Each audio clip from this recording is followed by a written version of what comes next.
Hello, hello. Man, I hope that works. Is anybody out there?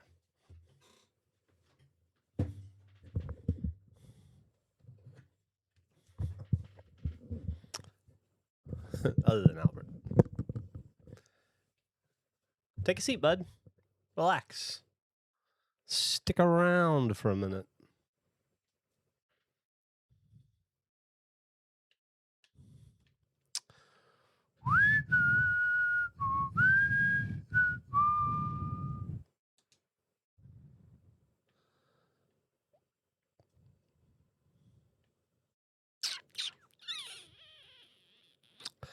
I should try to go find those snow trees.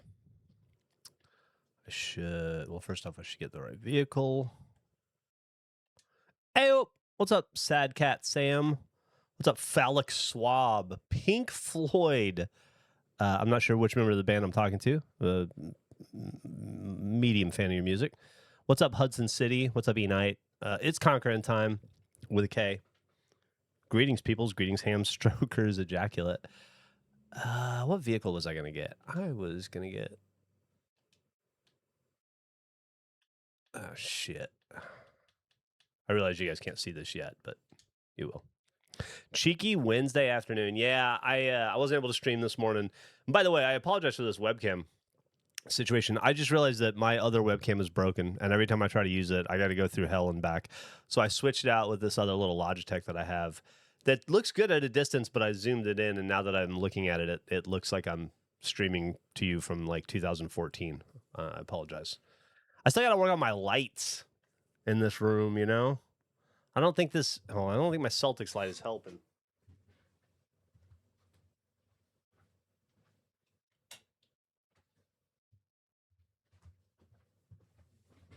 Although I don't know if it was hurting either. Yeah, it definitely wasn't helping, though. New house. New house, yeah. New house. Dude, rat shit story. Jeff, I'm so sorry you had to go through that. It was... it was something for sure. Yeah, my setup is not dialed in. Thank you, Nightbot. I'm sure that was Braxerman or Marnette who programmed that. But I'm in and I'm working. And the computer setup and everything is better than it's ever been. I can play PC games now. We're not going to do that today, mind you, but we can in theory. And I have a fill light here. I just haven't set it up. It's a fucking mess of cables under that desk that I'm trying to organize and keep clean. Anyway, I'll figure the lights out. I got this window over here, but if I open it up, it's going to be fucking... Ooh. A little light of God on me. I'll take that. Is that a Black & Decker drill behind me? Yeah, I got two. I got a Black & Decker and a Milwaukee. Here's a little life tip for you from an old guy. If you're going to buy a drill, I'm not mad. I'm just disappointed. Listen, is it for the Black & Decker? I didn't buy the Black & Decker, Mark. I think my wife bought that one. I bought the Milwaukee. I don't know if you know this, Mark, but I used to be a tool repairman. Anyway, here's a tip for you. I'm sure Mark will agree. If you do a lot of work with drills, just buy two. Have one with a drill bit, and then one with whatever you need to screw in with. You know, Phillips head bit. And then that way you don't have to be like, oh, let me change the fucking... I know we don't have chucks anymore, and you can just spin it, but still, it's so fucking annoying every time. Here past my bedtime. Jeff is the one guy from The Wire earning his bump right now.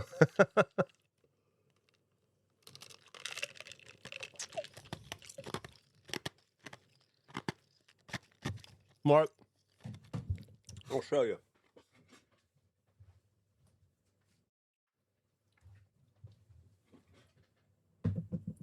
This little Black & Decker, piece of shit. I don't know where it came from. I don't know how long. I've just always had it. It's one of those that just found its way to me. This guy I bought last year, this motherfucker is a serious drill. Big fan of that drill. Been using it like crazy. Just bought my lawnmower yesterday. Very excited about that. Or was it this? Fuck, maybe I bought it today. I don't know. Who can keep track? Did I see the new GTA 6 screenshots? I did not. No. always go impact drill. That's true. No, I do believe there is some I don't know, there's some beauty in and some sense in buying all in, going all in on one company for all of your tools. And if I did, it would probably be at this point Milwaukee or maybe Makita. But I like Ego as well. My old lawnmower was an Ego, and I still have like a leaf blower and a weed whacker and shit that are Ego that I didn't get rid of when I sold the other house. So that batteries are interchangeable, and so I just bought a new Ego. How's the move? Oh, Rob, it was the absolute worst in every way you can imagine. But I'm we're through most of it. We we're through most of it. There's still plenty to do. Man, thank you for saying that, Stratera. Stratera said, I've been watching you since I was like 10 with Fails of the Week. I'm glad you're still making content. I read that as, I just half glanced at that, and I read that as, I've been watching you since you were 10. And I was like, who the fuck are you? Which one of my mom's friends are you? And I'm surprised you're still alive. I had to sit far away from the mic today. Or from the desk today. Buy a 1/4-inch impact drill, impact driver and hammer drill, y'all. That's about as much tool as regular Joe homeowner needs. Milwaukee customer service is untouchable. Back when I was a tool repairman, Milwaukee were the best tools. They were the tools that repaired the best and seemed to have the best durability. Now, that was just, I would say Milwaukee and Bosch. Back in 1993, when I was a electronic, hydraulic, and pneumatic tool repairman, those were definitely the two. And Black & Decker was among the worst. DeWalt was okay.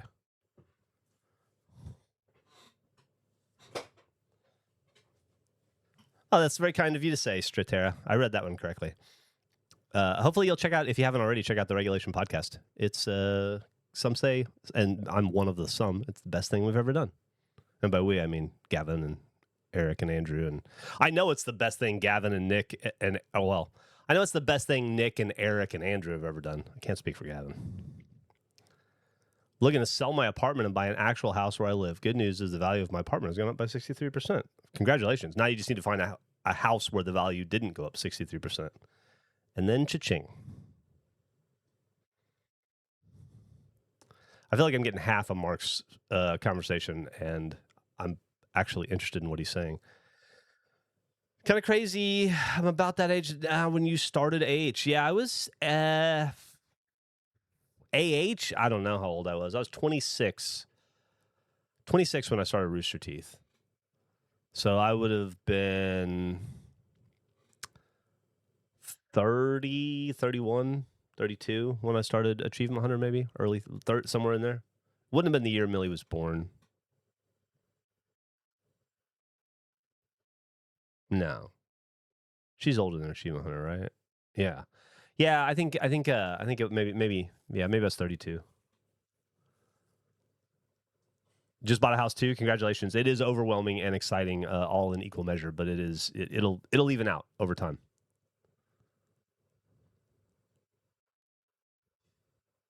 What are you guessing about? Behind me? Like that right there? You guys talking about that? It's pile of cards. Pile of cards. Fuckface, the best thing you've ever done? No disrespect to Millie. The best content I've ever made is Regulation. Even better than Fuckface. The best thing I've ever done, I mean, the best thing I've ever created would be my part in creating Millie. Yeah, easily. Who she'll be home soon. I'm excited. She gets to see the new place. Hope I'm happy and healthy. I think I am. Thanks, Graphite. I had my yearly physical this morning. That's why I didn't stream at the normal time. And knock on wood. We'll see. Get the blood work back. Just got off the bike. Did my normal bike ride. Did it at the hottest part of the day, hoping that the trail would be fairly empty. It was still pretty fucking full.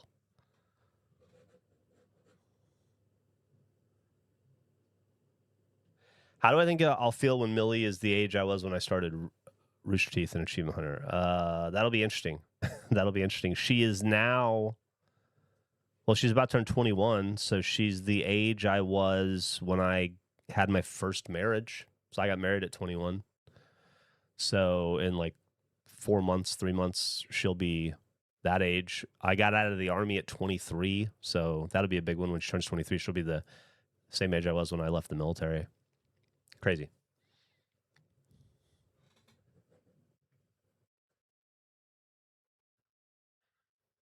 Hey, what's up, Clockwork Orange? I'm trying to keep up with the chat, guys. Sorry, it's a lot. There's an episode of Sloppy Joe's Bingo where I learned how he feels about cops, and that was a clincher, lol, and his weird way of loving animals. I think you're talking about Eric, probably.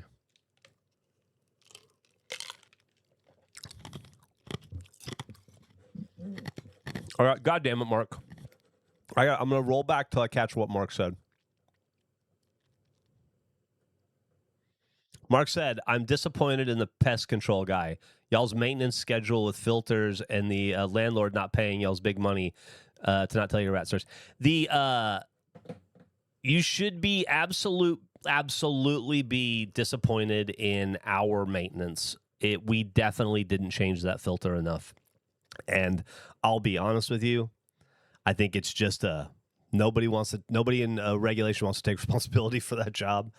And everybody kind of pushes house stuff on everybody else. And I changed the filter at my house very regularly. And now that I do that, now that I'm in the new house, I just need to get on the cycle of when I do it at home, I should remind myself to do it at work. As for the landlord, it ain't that kind of landlord, and it ain't that kind of house. We knew that going in. I don't want rats in and around our shit, and they are not. And we got the place clean, and I'll take whatever remediation he can give us, but I'm not expecting much. And we won't be renting here next year, I don't think. I'm pretty sure we will move on to something more permanent, hopefully. We'll see. Got a year to figure it out.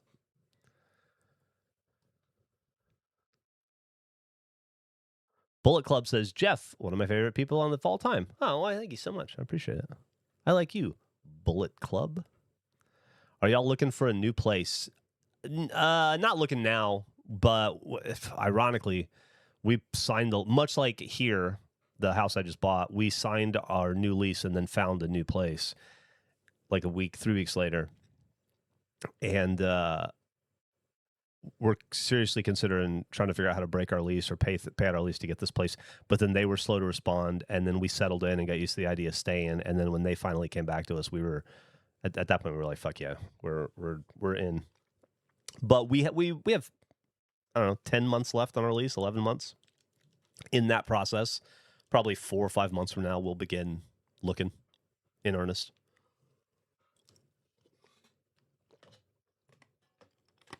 All things in good time.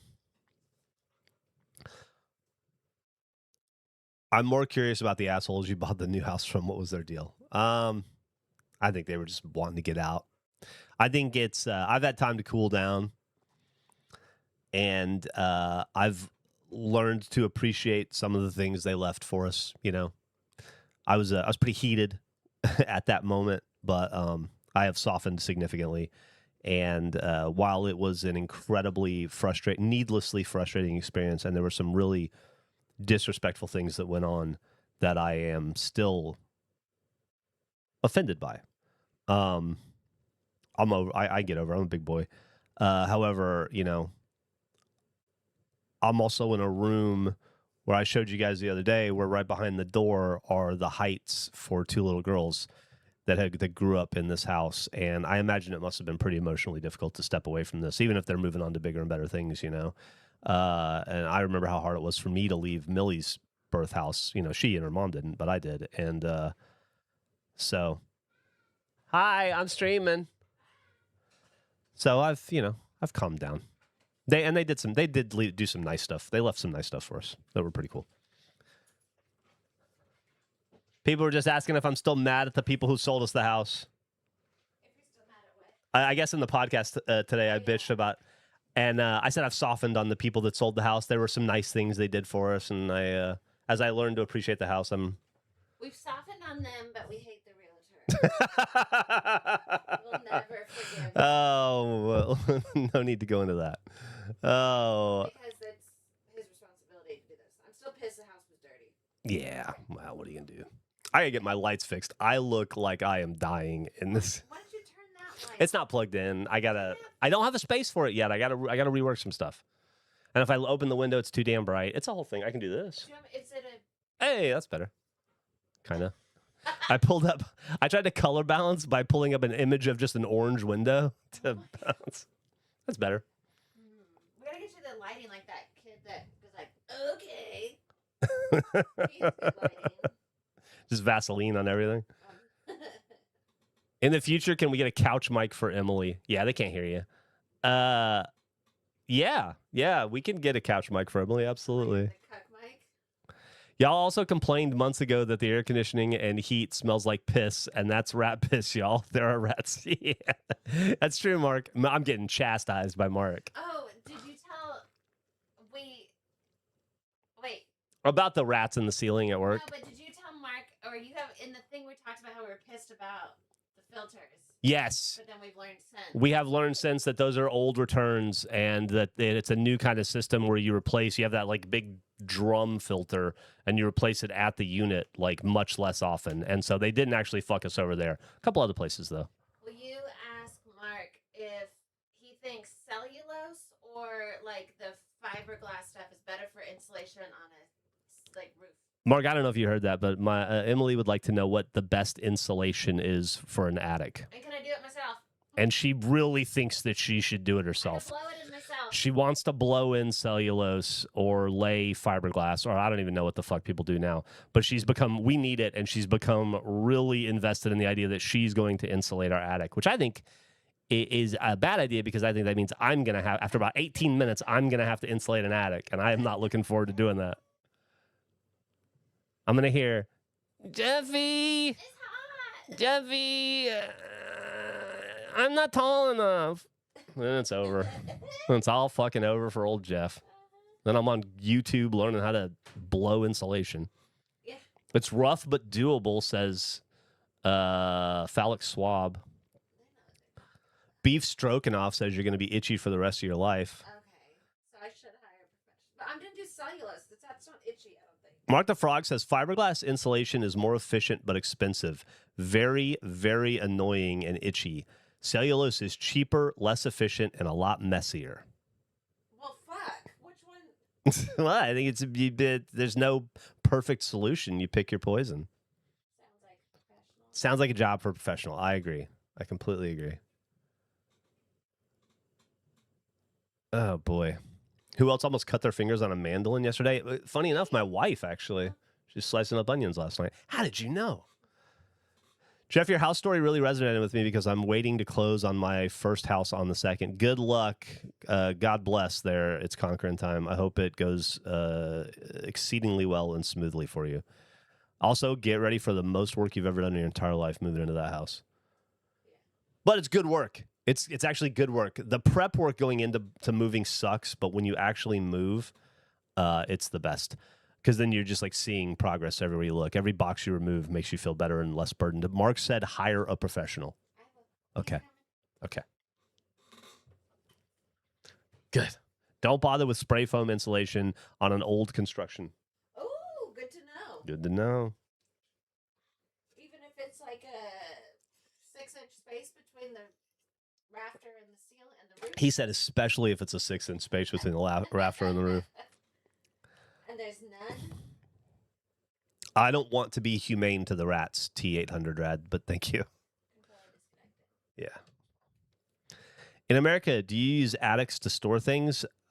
In theory, but this one's not. Our attic's not really set up for it. It's basically got our HVAC in it, and that's about it. We definitely don't use basements in the South. We don't. We went over this last stream, but we don't have basements in the South.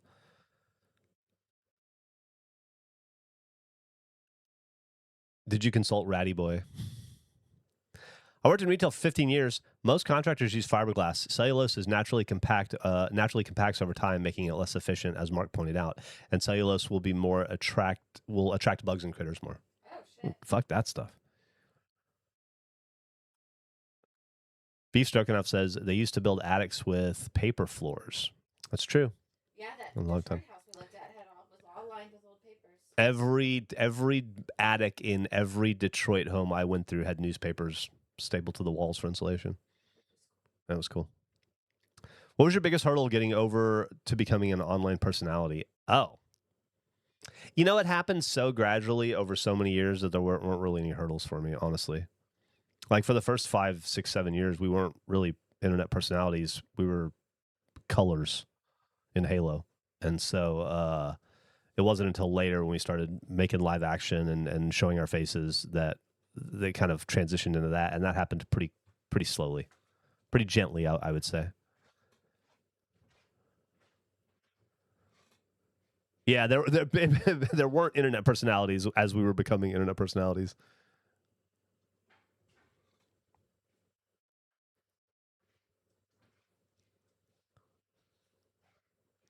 Bye. Everybody said bye. Bye. She's got up and left. Bye. Didn't say nothing.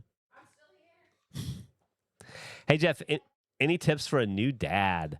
Having my first in October. Oh, that's awesome, dude. Congratulations. October's a great month to have a kid because you get to have Halloween-themed birthdays. Any advice?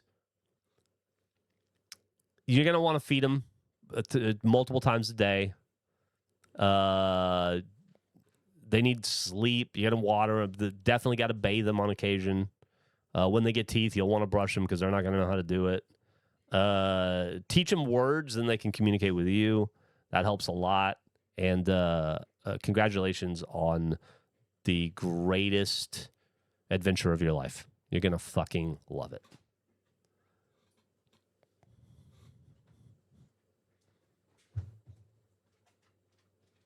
Get used to not sleeping. I didn't find it to be that terrible. Babies still sleep, even at their worst. They still sleep like 17 hours a day. It's just not all at once. You will get pee and poop on yourself. Yeah, that's true. You're going to end up with pee and poop in your mouth at some point. So just get used to the idea that you'll feel differently about grime and dirt and things that are yucky after you have a kid. It really softens your tolerance. Got to get my thoughts on the Jaylen Brown situation.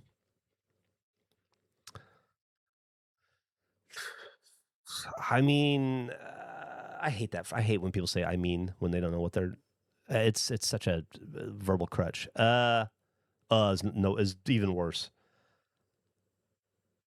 What you can do, a little trick, is to repeat the question to yourself out loud.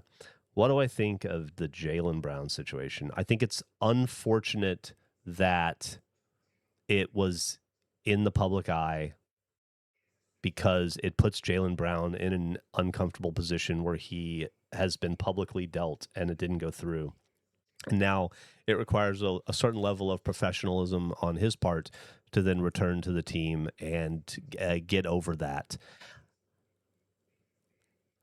However, according to Brad Stevens, he was incredibly transparent with Jaylen Brown throughout the process. And I think that Jaylen Brown is old enough and mature enough to understand that the NBA is a business. And Giannis is one of the 25 best players of all time. And if anything, to be the primary piece in a deal to get one of the 25 best basketball players of all time is a pretty big fucking honor, if you think about it. Jaylen Brown was almost essentially valuable enough to replace Giannis to the Bucks, and they probably should have taken the Boston deal. I'm glad they didn't because I don't want to lose Jaylen, and I don't want to lose those picks. But there's a lot of different ways you can look at it. But at the end of the day, I think as long as the Celtics definitely still want Jaylen Brown on the team, and if he can handle maybe some the emotional difficulties there, I think it'll be just fine.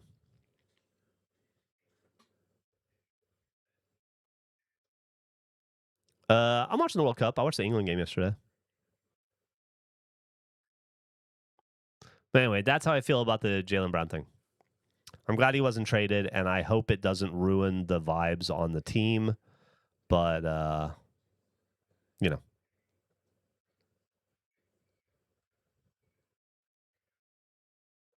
I'm so sorry to hear that. I'm catching up hectic. I'm incredibly sorry to hear for your loss, and please give my condolences to the rest of your family.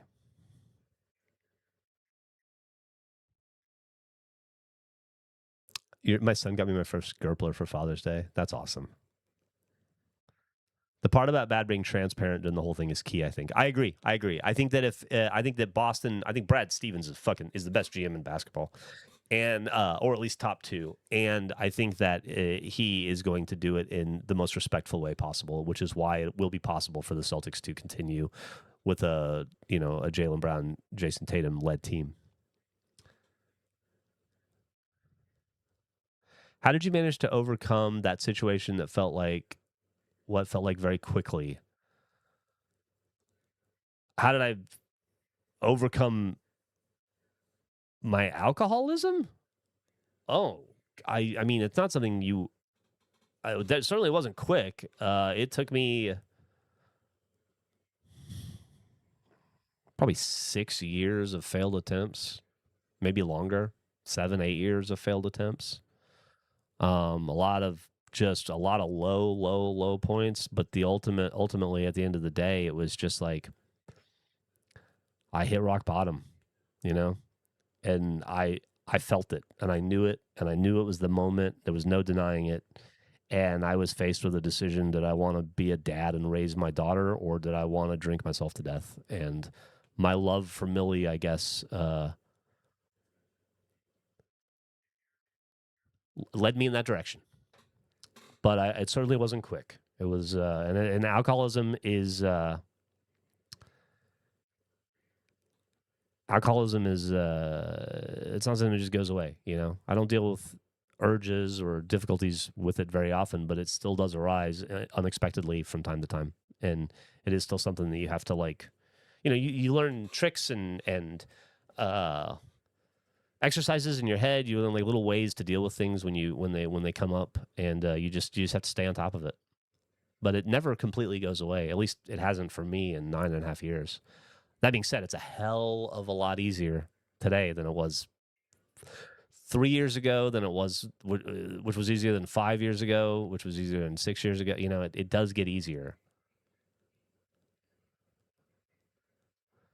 And then he gave the alcohol the bird and the rock bottom finisher. There you go. I know this is the dad advice power hour, so I have one that's kind of boring. Call your representatives and bitch and moan and complain as much as possible, because unless you do shit like what's happening in Puerto Rico might just happen here too. Yeah, Mark's not wrong about that. We have gotten away from being civically minded as a people, and it's to the detriment of every single American. I think it was amazing of you as a fellow Bama dude. My family has its share of alcoholics. Yeah, mine too. Good to see you here, Tarandal. I was a chain smoker and ended up losing half my family to cancer, including my sister and my parents. But every now and then I'd love to smoke, and it never goes. It just gets easier. Yeah, that's a good way to describe it. It never goes. It just gets easier. Oh, thank you. I thank you, everybody. It's very kind. But anyway, that all that is to say, Stratera, that you absolutely can do it. I know it's hard, and I shouldn't be your reason to try and quit. You should be your reason to quit. And it sounds like you've already done the hardest thing, in my estimation. I'm not a professional, and I am not in a position to give advice, because what worked for me probably will not work for you or anyone else. We are all individuals, and we all need our own specialized to us treatment methods, which is why I always recommend people seek professional help from a program like AA, from a medical professional, from a family member, from somebody else who's gone through it, from a member of a clergy or religious sect you may be in. But acknowledging that you have a problem is a huge step to take, and then deciding to admit that to other people, like to a stranger like me and 300 assholes on the internet. It's a pretty big fucking step. And so you may not recognize it, but if you look behind you, you're not where you started. Just keep that in mind.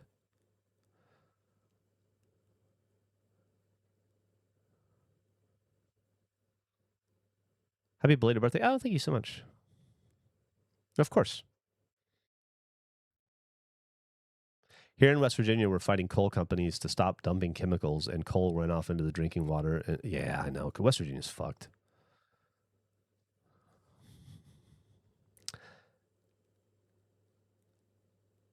Did you just call me an asshole? I did, Marnette, but in a loving way. In a hey, we're all assholes together kind of way.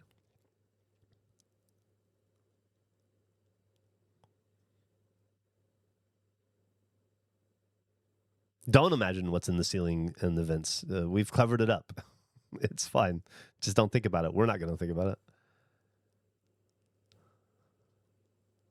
Should we? I was going to play some. Well, I wasn't really going to play it, but I was going to film some backgrounds in good old. Let me pull up my background. Uh-oh. What are you doing, 4K Pro? I don't need it to be that big. Or that big. Goodness. That's better. Okay. I was thinking we could record some backgrounds today because I found a few locations that I thought were fucking awesome. Do you ever hang out with Jason Saldana at the first place you two met? We met at a tech support center, so we don't hang out at the tech support center, but we chat. We Jason, his brother Nick, Gavin, and I had like a little breakfast thing that we would do maybe 3 times a year, and we have been trying to get together this year, probably since like November of last year, and we just cannot seem to figure it out. About every 3 weeks we try again, and it falls apart because somebody's out of town or somebody's got a doctor's appointment or something. Let's look at the map. I was fucking around up here, and I found these really cool trees. I don't remember where they were, but they had snow all over them. Man, where would those have been? Maybe up around here? Let's see.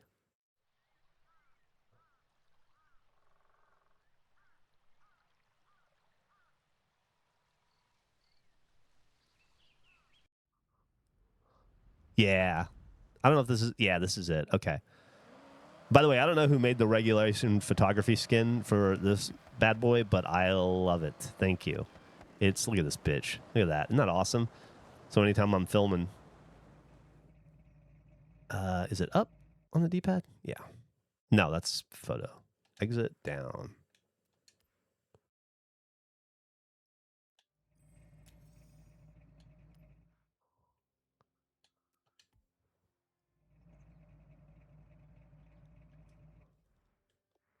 I could have sworn it was a button.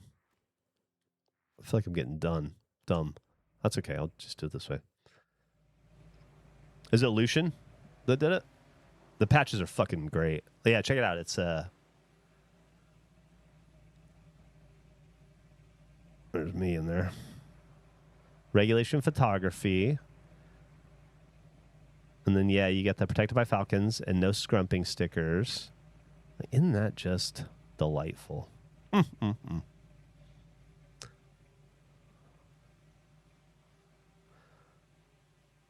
was thinking these trees looked pretty cool.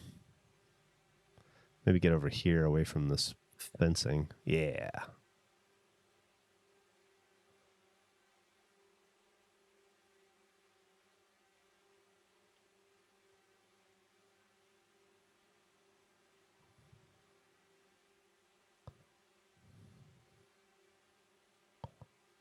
Like, isn't that's pretty cool,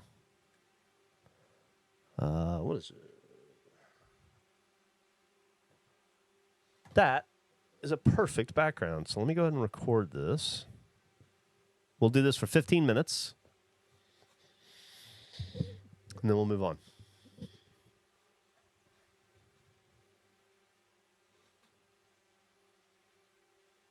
Have you read any good books lately? I'm reading this Horus Rising, I think it's called. It's book 2 of the Horus Heresy, as recommended by Mark by Mod Mark the Frog. I'm about 75% of the way through it, and then after that, I'm going to read Must Love Taco's book. I don't know if he's in here right now, called The Rest. He sent it to me, and then after that, I have a Margaret Atwood and a something else book that my mom got me that I'm going to read. And then after that, I bought Guards by Terry Pratchett, which I really, really want to read. So I got too much. I gotta go cook steak and potatoes. Jesus, now I'm jealous. Although my wife made a spaghetti last night that was so delicious. Or it wasn't spaghetti, it was just pasta with cut up tomatoes and garlic and a little bit of oil. Delicious.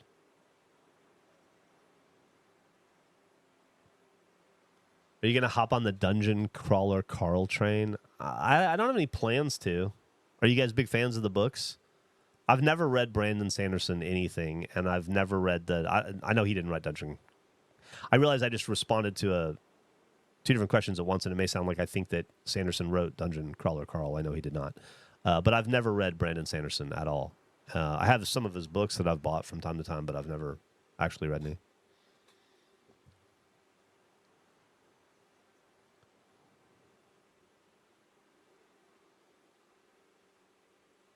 Chicken enchiladas tonight. That sounds pretty fucking good. I had a Stephen King phase from about 10 until 17, where I read everything he had done up until that point. I think the last thing he released, the newest thing he released, was either 4 Past Midnight or Needful Things, whichever one of those came out last. And that was the last thing. And then I just I quit him cold turkey. I don't know why. I just had had enough. And since then, I've only read a few of his books. Green Mile, I read Under the Dome, which I did not like. And I've reread Salem's Lot about 3 times. I like that book a lot. I still think about it pretty often. It's one of those books that stuck with me my entire life.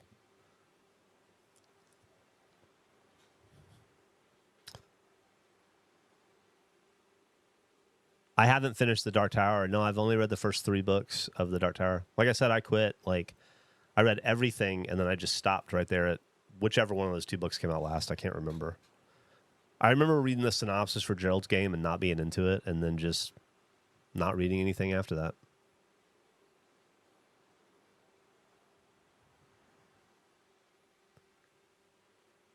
I love him on, I love seeing all of his tweets. I think that he's great. I think he's a great writer. There's nothing against Stephen King at all. I think he's brilliant. I think I just used up my fandom. You ever done that where I have a problem with doing that actually, where I just get intensely into stuff and then get enough of it, I guess, and move on.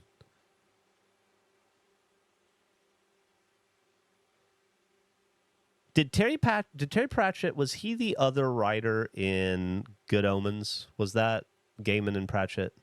Because if so, then technically I've read that book. So I guess I have read some Pratchett in that regard. But yeah, I'm excited to... That's correct. Cool. I like that book a lot. So I'm excited to read Guards. I've read a great introduction into Discworld, but I need to read Therist, and I need to read the books my mom sent me too. And then I have a feeling I'm going to need to read book 3 in this Horus Heresy pretty fucking fast too, because it's going off the rails. Good luck with the chickens.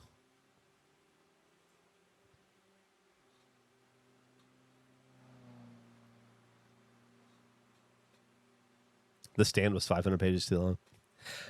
I like The Stand a lot, but I am one of those people that I don't think it's the best thing he's ever written. My mom does. Most of my friends that have read it do. I like it a lot, but I don't think I like it as much as everyone else. The thing that kills me, I just get sick of... One of the things that I love about Stephen King is his interconnected worlds. I think he's, from a fan service standpoint, he was doing it way before anyone else. Maybe not way before, but he was doing it. He was peppering it in throughout his career. When I was discovering that kind of thing in the 80s as a kid, I thought that was brilliant. It was so cool to see the interconnected worlds as he created them. The thing that I just get bummed out on is there's always one character who's like a overly religious fanatical lady who's loud and makes everybody around her miserable, and I always have to put up with 75 pages of her before something happens, and I'm sick of that formula.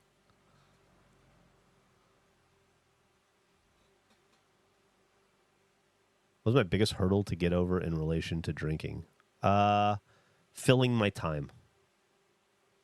I started walking a lot and riding bikes and reading a lot because I found most of my free time was spent drinking or paying attention to drinking or thinking about drinking. And suddenly there were a shitload of hours in the day.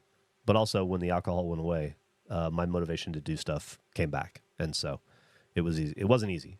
Don't get me wrong, but it was easier than I thought it would be to make the transition into getting motivated about other things. Age of Sigmar Got Rex Slayer book. Jesus Christ, Mark. Is that where I'm headed?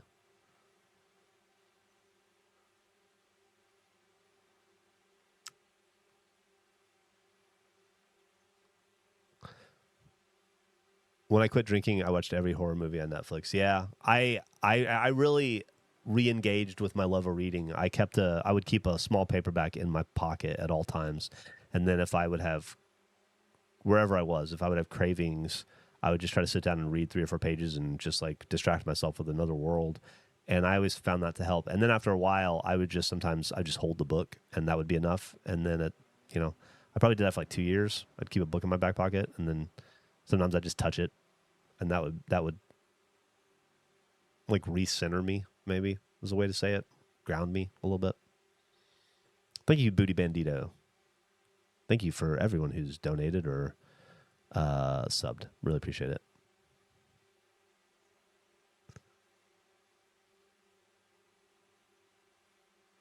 I hope you got the house. You're looking at it, bad lighting and all. I got to figure out how to light this room. But yeah, I got it. Thank you. Age of Sigmar's High Fantasy Warhammer. Yeah, it's what they replaced old school Warhammer with, right? When they sunsetted Warhammer as an IP, they spun up Age of Sigmar. So if you don't care about sword and board elves and dragons, I mean, that's how I cut my teeth, Mark. I started with reading, Guardians of the Flame and Dragonlance Chronicles and Dragonlance Legends and who's that lady who wrote all the dragon, like all the Pern books, of course, and then all the that lady who wrote about all the dragons. What was her name? Who's the lady that wrote about all the every like dragons of fuck? You guys are killing me. Jeff, you have retained so much useless, fantastic Warhammer nerd lore. It's amazing. Sarah, not Dragonlance. That was Margaret Weiss and Anne McCaffrey. Thank you. I was thinking of Anne McCaffrey. Dragonlance is Margaret Weiss and Tracy Hickman, and that was a real, probably poorly written, but really cool. That was like the book series when I was a kid.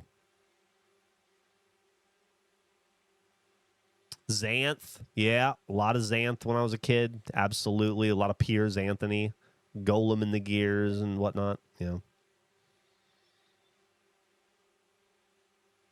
I read pretty much exclusively fantasy until I got into horror, and then from horror I transitioned into sci-fi. Hey, it's true.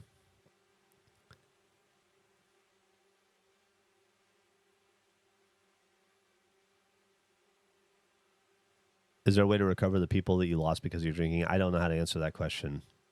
I really don't. I don't know that I experienced it in that way.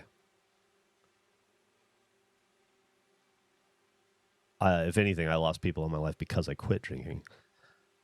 I could see Jeff playing Baldur's Gate 3 on his own time, not for content. Man, I tell you what I want to do is just sim fucking NBA all day, every day. After we quit streaming yesterday, last night, I sat in here and I simmed up to, there's only 8 games left in the season, maybe 8 or 9. And I think we're going to make the playoffs. We're in like 7th place. So I think we're going to make the play in. And I want to get there so bad, but I figured like that part I should at least do on stream. Although I don't think anybody gives a shit but me, but either way. Rivers of London. What was that? Regulation Rob saying, I really love the Rivers of London series. Fantasy, but centered around current day London with crime twist. Oh, that's cool.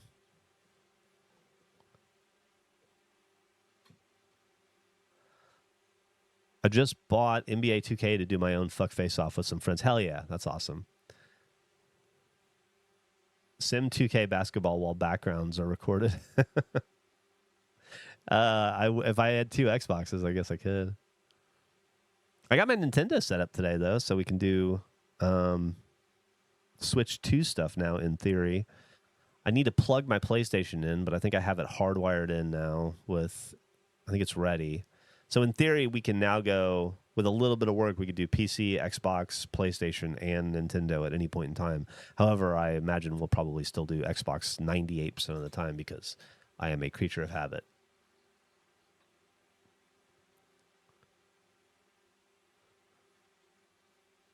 Still haven't plugged in your gaming consoles after moving for months. That's, hey man, if you're filling your time in some other way that's making you not miss them, nothing wrong with that. Simming only Game 7 series, yeah. Zendaya reportedly in talks to replace Matt Damon in Bourne reboot. Is that true? I thought that first Bourne movie was really good. That first book was really good. Did you guys ever read that book, The Bourne Identity? I think I read the first 3 novels, and the first one I thought was like, it was one of the best books I'd ever read, honestly. I was really surprised with how good it was. And then the second was like 70% as good, and the third one I felt like was a dud, and then I just walked away from it. But that fucking book is good. Mark's playing Baldur's Gate 3. It's a slow burn, right? Baldur's Gate. Gus is a huge fan of Baldur's Gate. I know he's probably still playing it right now.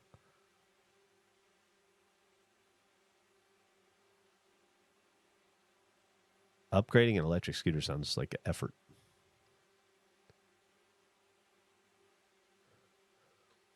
We're set up to stream PC.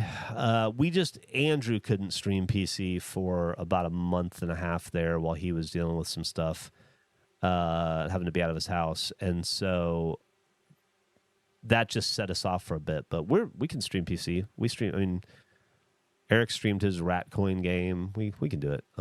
Especially once Nick is back and he can help solve tech problems. We've been dealing with some audio issues.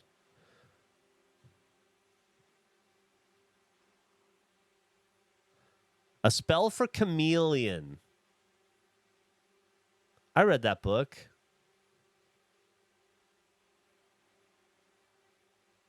I don't remember anything about it, but I definitely read that book when I was a kid. I could see the cover. Got about 2 minutes left on this recording, and then we'll move on to something else.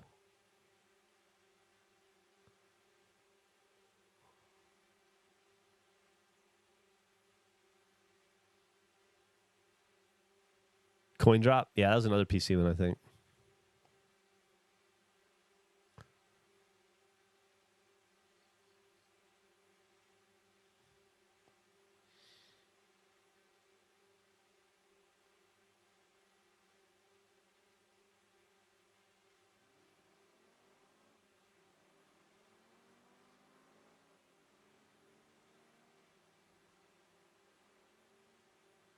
I think I can see the cover too. It's kind of an unfortunate color of brown. I feel like most of my childhood was an unfortunate color of brown, honestly. If you're looking for a support network or a coping mechanism, I would talk to a therapist. The therapists can be a great support network and can provide you with professional guidance. You know, nobody here.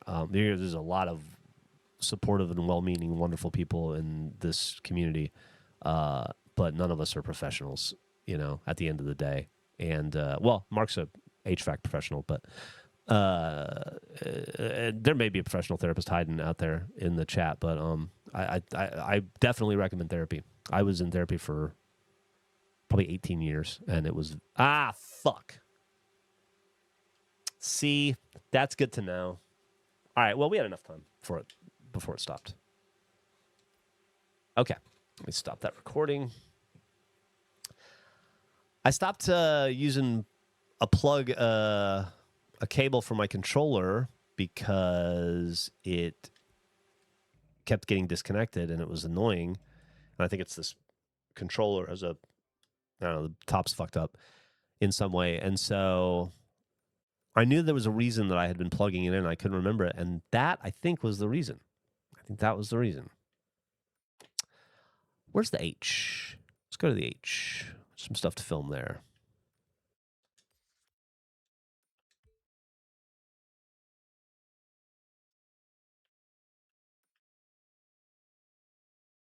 Can I just fast travel, please? It's turn-based? Yeah, that's nice.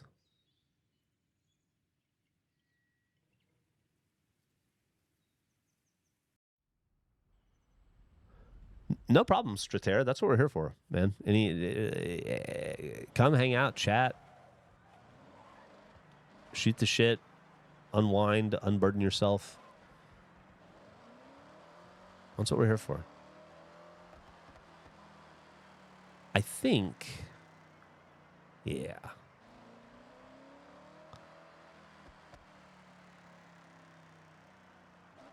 Can I get? I think I want to. Oops. I think I might want to be on the outside looking in for this.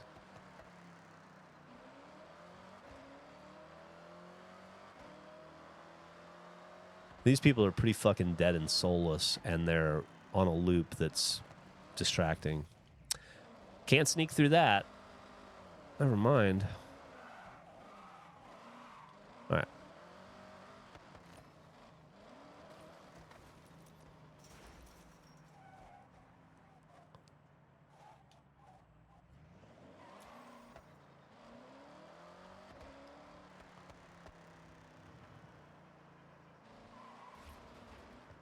Where the there they go.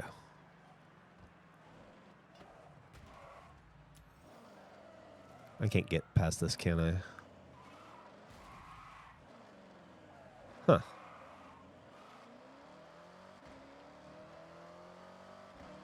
There we go.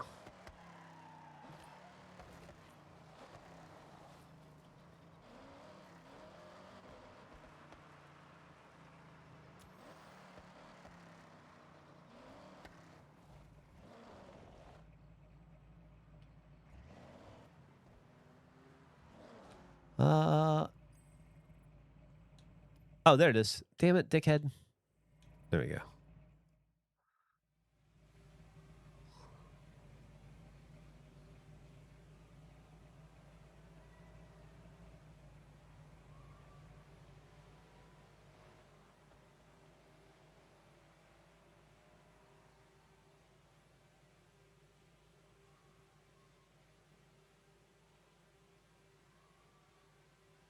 My truck hiding over there.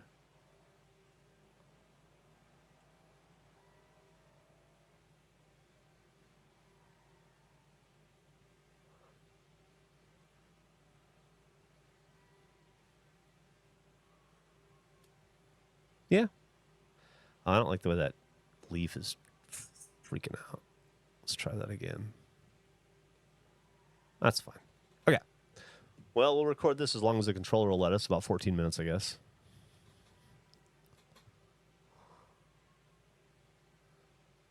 It's one of those carnival rides I'd never go on. Yeah, I hear you.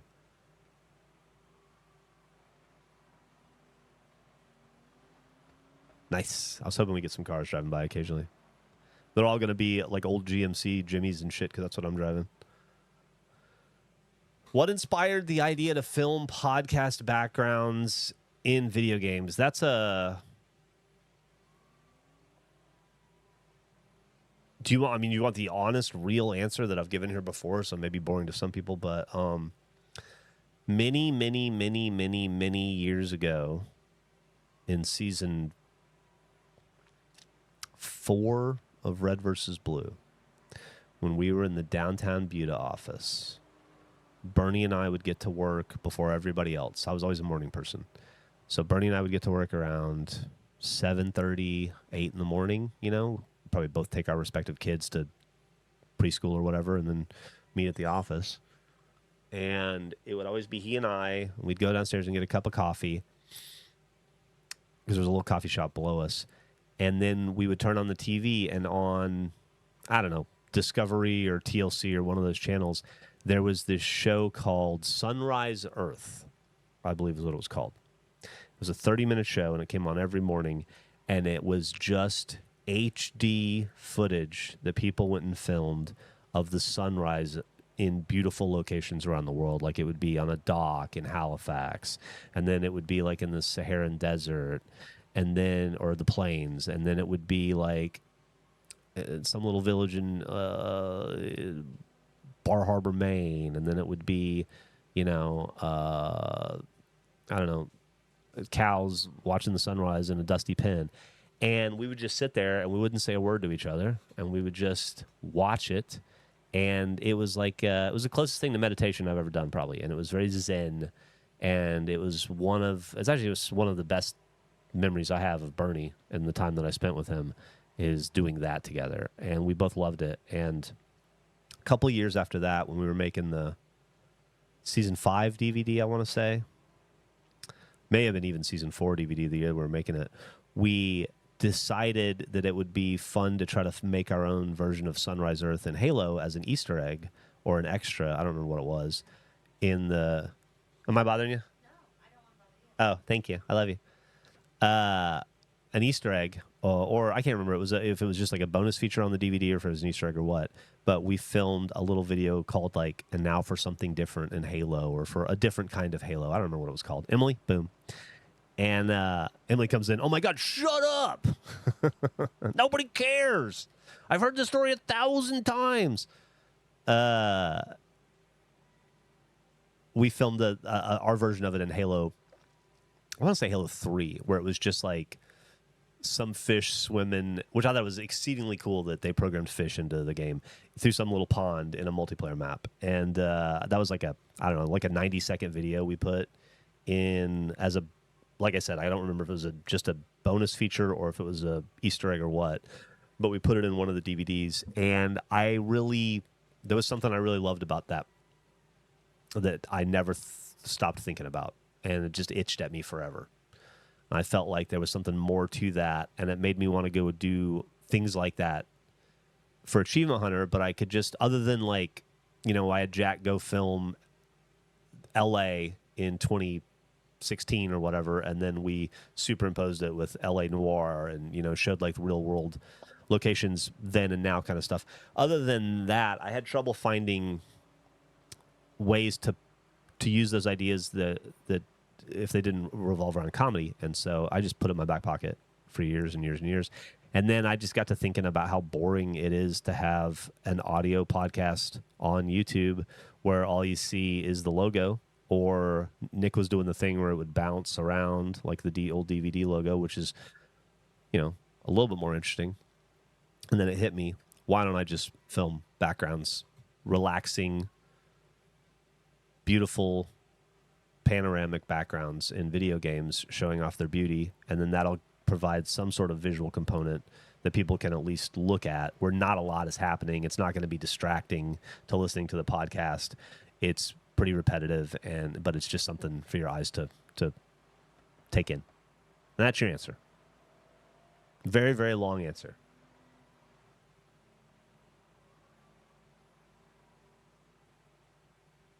Did you end up getting the house? Bad lighting and all. Your raid yesterday warmed my heart, both your stream and mine, and I had a blast. The community you've fostered is the best to be around. I paid the raid forward today. Oh, that's so kind, Wongus. Thank you so much. Love you, buddy. You're the best.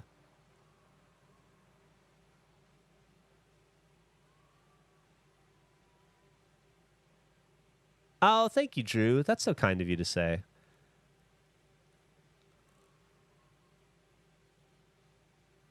I also, it scratches an itch for me. Like, you know, I began this, I mean, I guess it's, you could pick any point in your life to say this is where I began my career. But I guess I began this journey with Machinima, right? Making Red versus Blue back in 2003. And while I have no desire to make a Machinima ever again, and I don't think I will, other than specific little moments for bits in Fuckface or Regulation or in Achievement Hunter from time to time, there is just something really satisfying about this, what I'm doing right now. It scratches an old itch, and like I said, it helps me use that idea that wouldn't leave my brain for many, many years. But it's also, I don't know, it feeds something that in the old Machinimator that doesn't really film much anymore, but this is nice. And it gives me like part of the problem with streaming for me is that I want to have a pretty. I don't like those streams where I just play video games and you watch and we're not interacting in any way. And so I try to play games that allow me to focus as much on you as the game. And this is super great for that.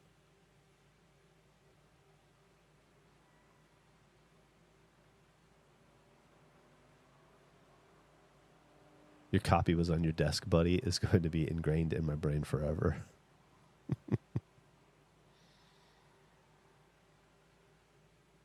Yeah, I'm recording the background for regulation right now.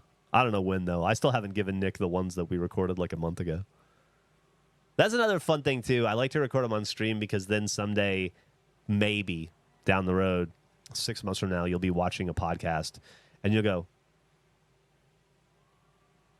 I watched him record that. Huh. You know.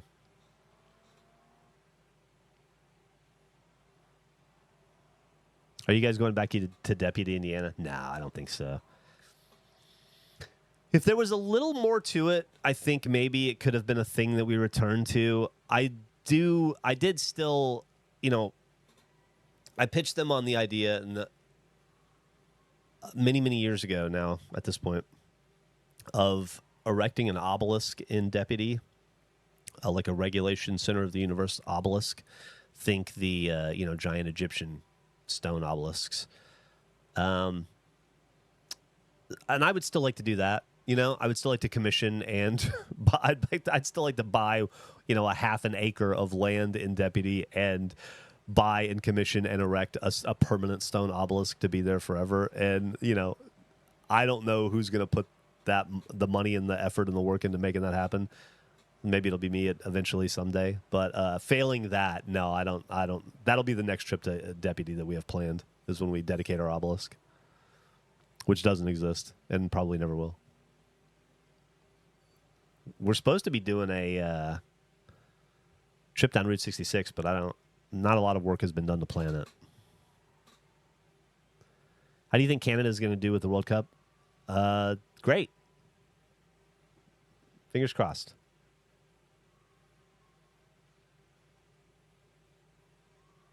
And Deputy was not the most welcoming place to us, and I don't think Deputy wants anything to do with us. I got that impression pretty quickly. I tried to get out ahead of it as much as I could, but yeah, definitely got that vibe.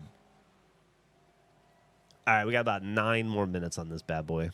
No, sorry, 5. 5 more minutes. We'll cut it at 14 before the stupid controller dies. Are you backing any World Cup teams? Of course, USA. Back my country. Even if it's annoying.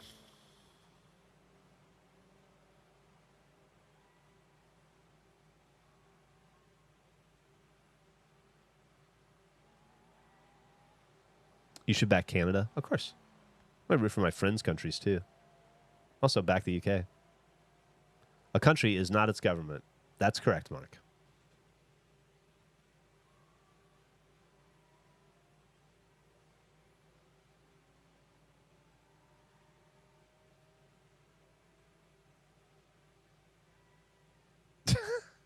That's funny, beef stroganoff.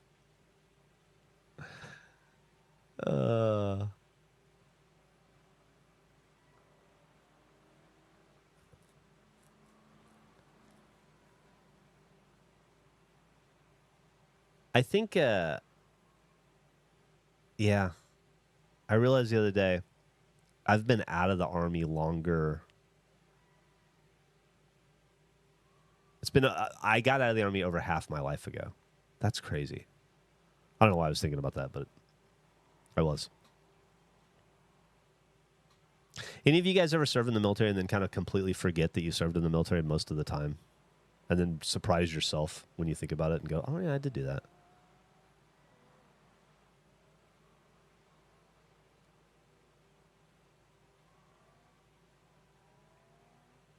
Five years. I was in the Army for 5 years. I do, Mark. I don't drink a lot of hot coffee these days. I drink one hot coffee in the morning with y'all. because Emily loves hot coffee in the morning. But then I switch to cold brew most of the day. But I definitely drink a 4 or 5 or 6 p.m. cold brew.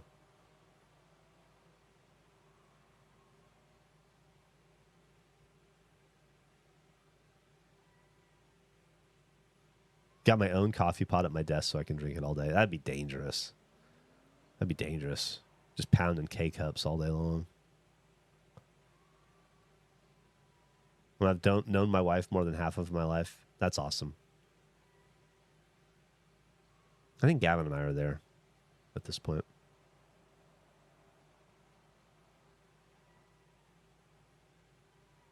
If you recall, during the Vancouver Winter Olympics, Dogecoin sponsored the Jamaican bobsled team. Given that, do you think there would ever be a capacity for regulation to get a logo on an Olympic team? No, I don't. Thank you, but no. I don't think that we have the kind of capital or cachet to make something like that happen.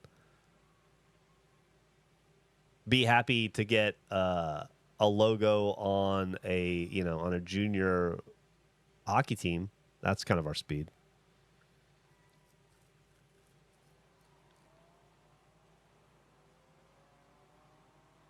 With your wives? No, not my wives.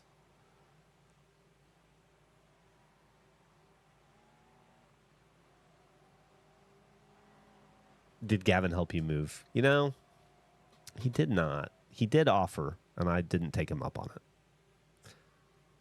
I don't want to bug him. I don't ever want to inconvenience Gavin. It's the weirdest friendship because I have such a weird amount of respect for him that I never want to bother him. I always assume his time is better spent managing it how he manages it, because he manages his life to be as efficient as possible because he's so busy. And so I never want to impact that. I have too much respect for Gavin, unfortunately. Sometimes keeps me from bothering him more, as much as I probably should.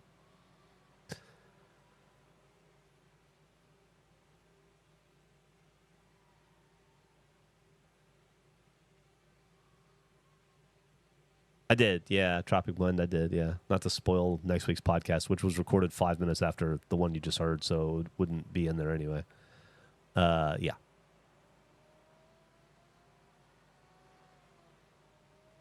All right, go ahead and stop this recording. And hop back in the car. There was at least one more I wanted to record. Just need to find it.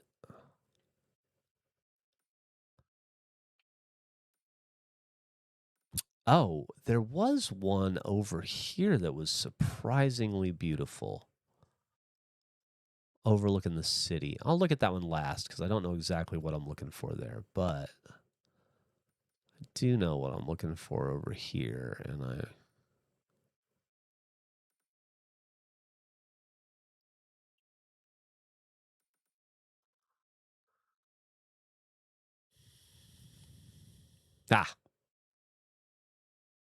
yeah, this will do. Is this the one? This one's on a hill. No, hold on.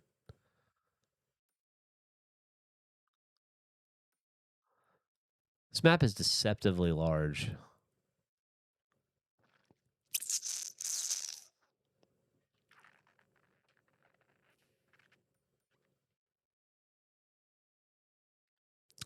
There was one on a hill that was really cute. Was it over here? No. Well, we can go to that other one for sure. I just really like the look of this one I found the other day, but I can't for the life of me remember. I wish I could put like permanent bookmarks in easier and not accidentally remove them. Okay. Well,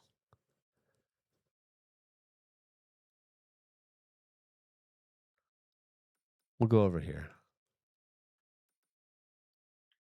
This is it. I found it. This is where I want to go.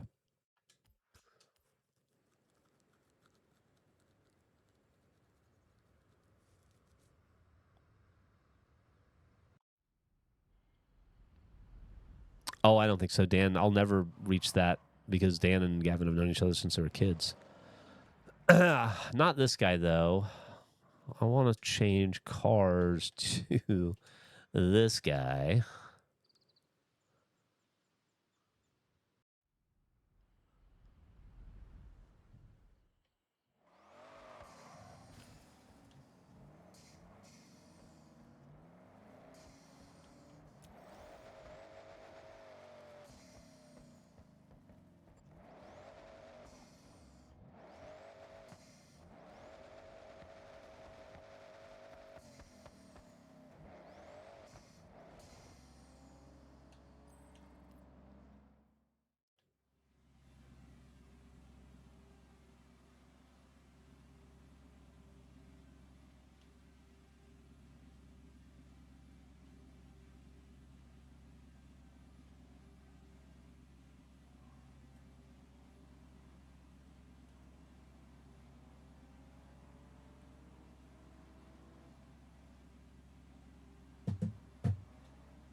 That's pretty funny, right? I'm excited for the new Supergirl movie because I needed to do well for my summer movie summer movie draft. But I do not think it's going to do well. It sounds like it's trending down. Going to open at 40 million, they say.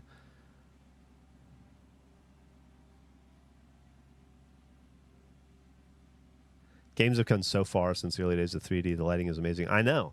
It's amazing that this game has an ability for me to do exactly what I want to do with it, which has nothing to do with driving the car. Just filming videos with a free cam in the game. It's limited, but it's still there.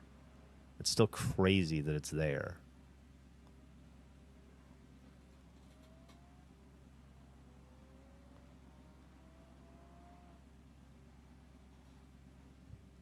What about the people you went to high school with, Mark?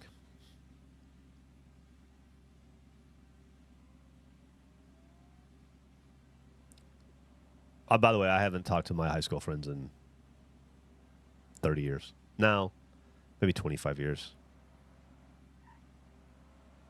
Am I a Primus fan at all? In the sense that I grew up in the 90s when they were popular, and that I liked their music in the same way that I liked like everything else that was of that ilk at the time, but I wouldn't say I follow them or anything. I don't keep up with them, but I enjoy their music.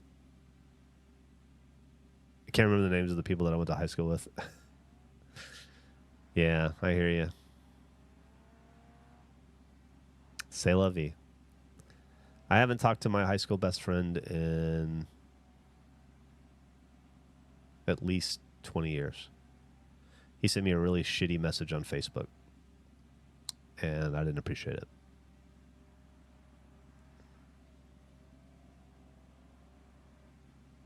And I stopped using Facebook because of it.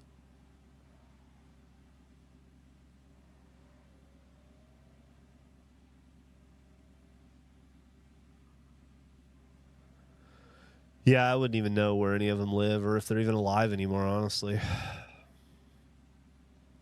I keep up with a couple of friends from the military. And then, the last 25 years or so has been just kind of revolved around the same handful of assholes that I can't seem to get out of my life, so they're all still around.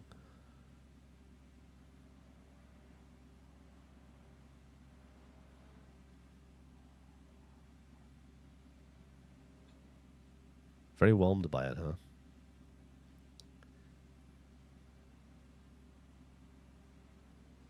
My childhood best friend, Mark, that I had from 3rd to 6th grade, who I lived in Jacksonville, Florida with, still lives in Jacksonville, Florida. And I don't know, I'm getting calls. Hold on.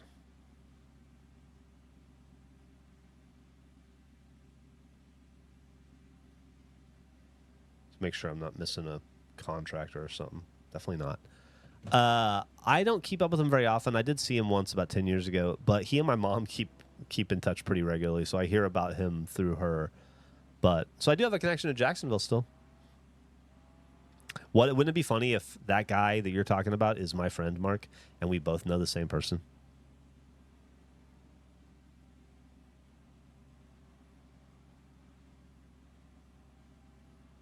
No.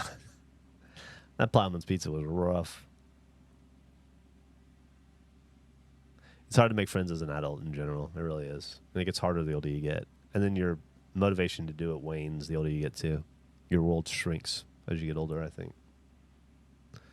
In general.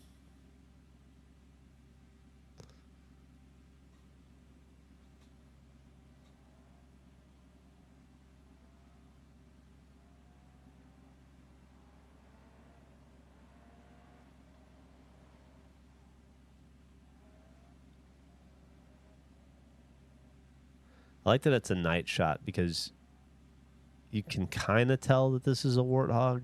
It certainly gives off warthog, but it also is the total wrong, setting for warthog, and doesn't feel like Halo at all. So it's a little confusing. It'd be easier if it was in the daytime. Actually, appreciate this one at night. Waka waka, Kongi. Making friends easier as an adult. I will say it's easier. I have more confidence to talk to people as an adult than I did as a kid.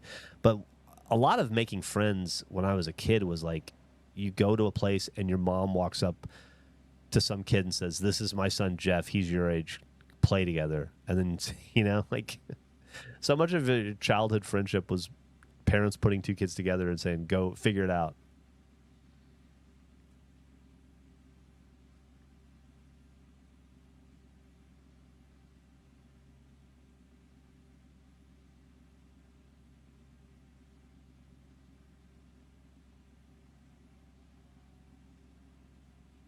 I moved a lot, yeah.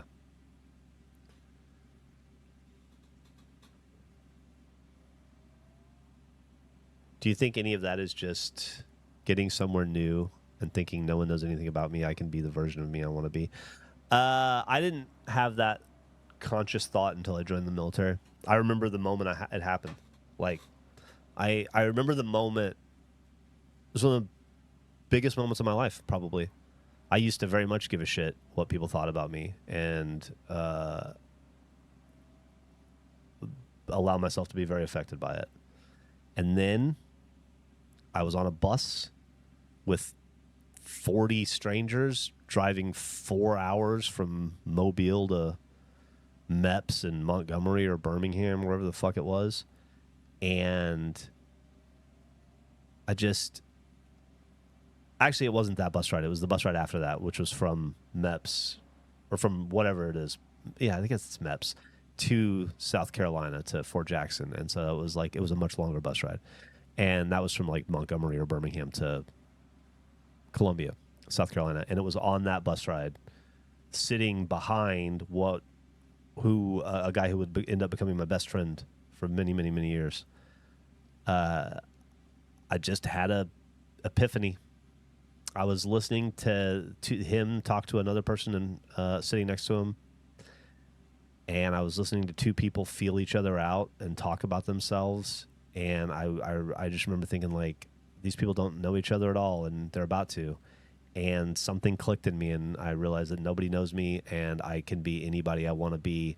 And then also, nobody knows me, and why do I give a fuck one way or the other? And in that moment, something, I don't know, something rattled in me, and I realized I didn't want to be the kind of person who gave a fuck about what other people thought anymore, about me at least. I very much give people what people think. I very much give a shit what people think about other things, but not me. It was just one of those, like, foundational moments in your youth.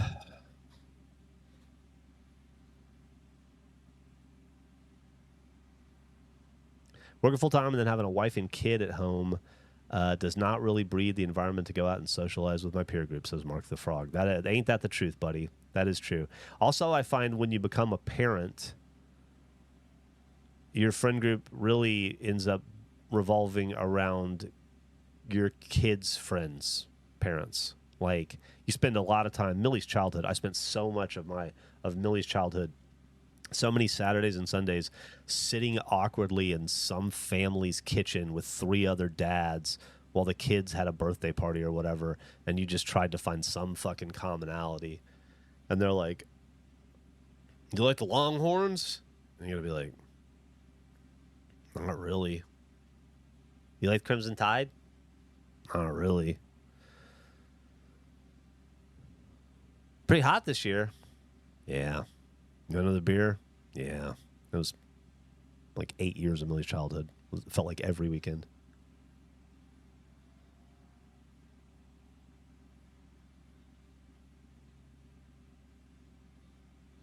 I'm here no longer Jeff, you're Millie's dad. Yeah. What do you do for a living? It's kind of hard to explain. Give me a try. Well, I work with video games and film. You don't give a shit. Yeah, okay. Never mind. I'll shut up.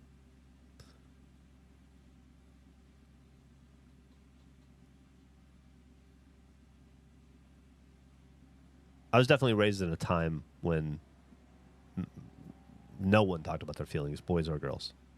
It was not encouraged.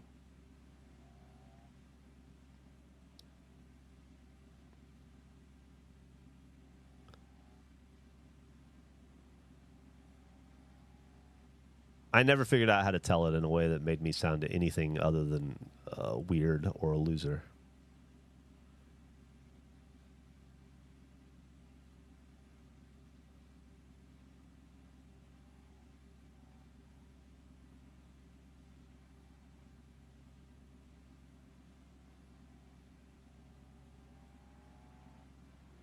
Got about 4 more minutes on this bad boy.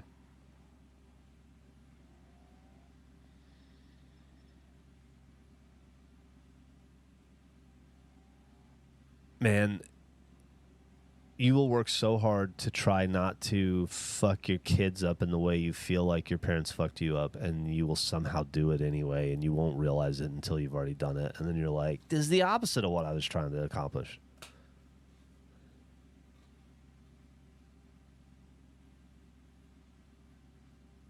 Do I have any thoughts on the recent Xbox hate? Not really. I so don't give a fuck about gaming drama at this point in my life. This Xbox with Game Pass Ultimate is Game Pass Ultimate's expensive. I get that. I also think it's too much money, but it's fucking awesome. I cannot play all of the games that are available to me to play, and I play a lot of video games. I just want the damn thing to keep existing because I'm very set and very comfortable in my ecosystem, and I don't want the Xbox to go away. Yeah, I'm sure we'll get back around to the photo challenge in GTA for sure.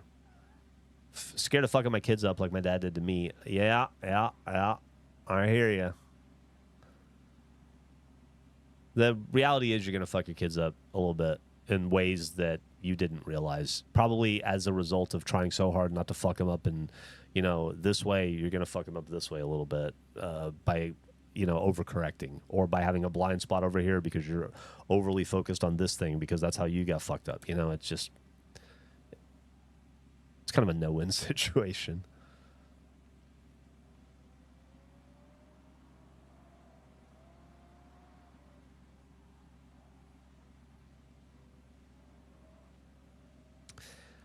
I would like to take some of my friends through Halo for the first time, like Bernie and Vanessa and Antonio or Emily or any of those guys. I think would be fun to run through the new campaign Evolved. We'll see. We'll see if I can get them to.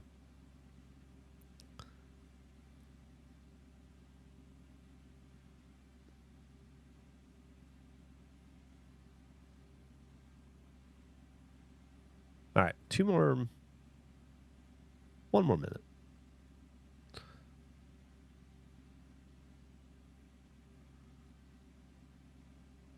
You can see Bernie taking an artistic inspiration from Halo. That'd be cool if he did. Campaign Evolved is going to be a beautiful game, so it'd be the one to show him. I saw some, was watching some videos, some test footage of it the other day. I was genuinely blown away. I don't usually give too much of a shit about the graphics in a video game. I wanted to look at the film like this, but I really don't. It's more about gameplay to me than graphics. But that game was, I was a little stunned to see that something that's so familiar to me looks so good. Solar Punk, I'll check it out.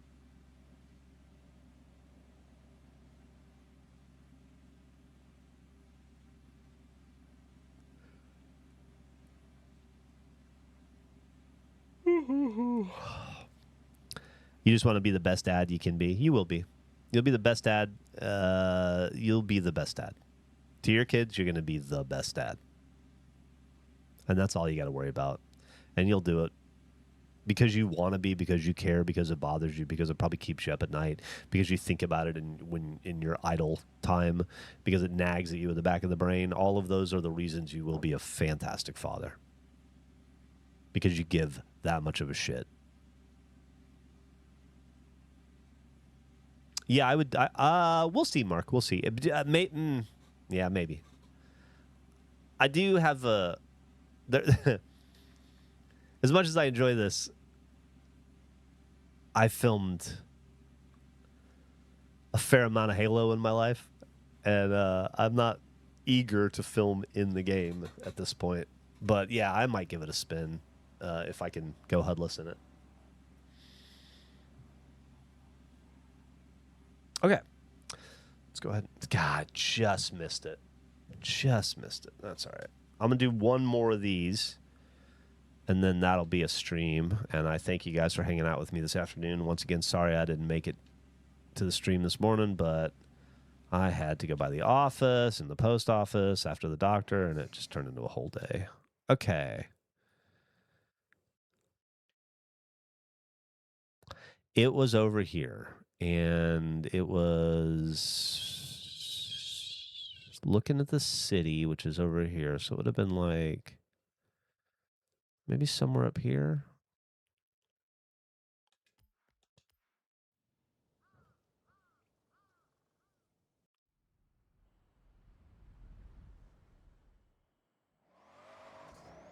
Huh. I feel like that loop looks familiar to me. Huh. Huh. There was a spot I found, a little hill today, earlier, when I was just fucking around, that looked over the city, and it caught me off guard at how beautiful it was. Am I facing the city? Not even. Facing the wrong goddamn way. Well, that's one reason we're not going to find it. Idiot. How does it feel to be so stupid? Pretty normal. How are you surviving the heat wave? Who's having a heat wave? UK. UK's having a heat wave right now, right? Everyone?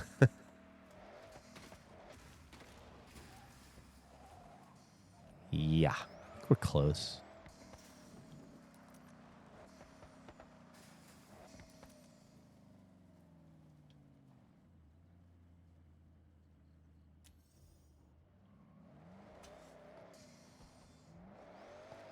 I'm going to drive around here a little bit and look for an angle. I mean, shit, it might just be this. Let me... Oh, Canada scored? That's awesome. Okay. All right, I can work with this. Oh, I can definitely work with this. Do I want to do... It might be fun, because I imagine I'll catch at least one or two cars going through this water. Yeah, here we go. I'll lose a lot of... Well, let's see what this looks like. That's pretty cool. That's pretty cool, too. There goes Millie. Apparently.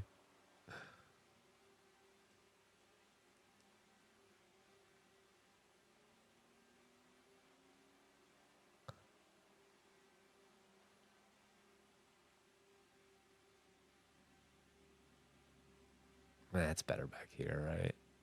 That tree's... I wish I could... That one tree is a little much. Now this tree's a little much. Maybe we could...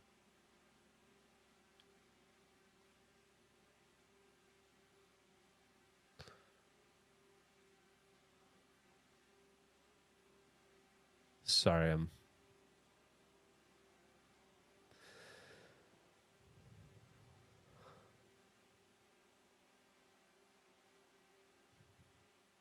That's honestly prettier. Ah, fuck. Where was I?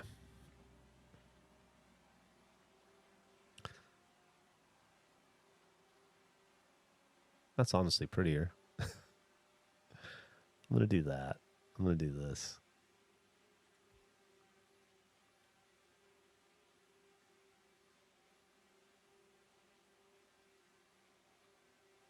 That's it. That's it. That's really nice. That's really nice. We're going to stick with that. That's beautiful.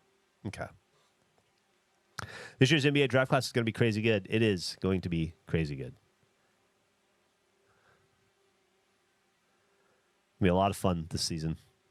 It's going to be interesting. I think there's going to be some parity in the league. Or more parity in the league.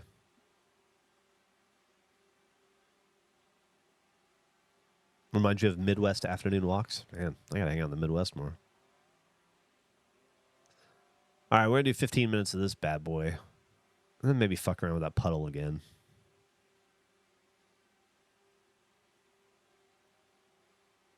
Oh, hold on. I got to...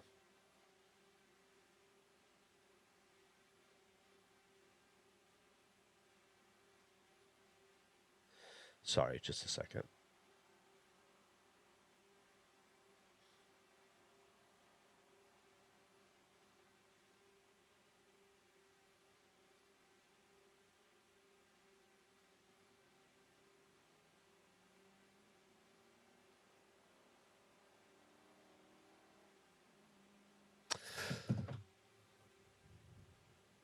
having real trouble coordinating with an electrician. Julius Randle was so bad. Dude, this is a big salary dump, though. You guys save like $33 million or something. Do I think Jaylen Brown's gone even without the Giannis trade? I think he might be. If they can get enough for him, I think he might be. But I do think that, I mean, I think I'd say it's 50-50 at this point. Maybe 40-60. I think there's probably a 60% chance he stays. Podcast gave me anxiety. I'm in the new house. I just haven't figured out the lighting of it yet, so I look like a sickly little boy. Got to lead on a new job today as a sous chef. Fuck yeah, Wongus. If I didn't tell you, the bistro has been recently opening as head chef. Let me go for being too expensive immediately after open. Oh my God, are you fucking serious?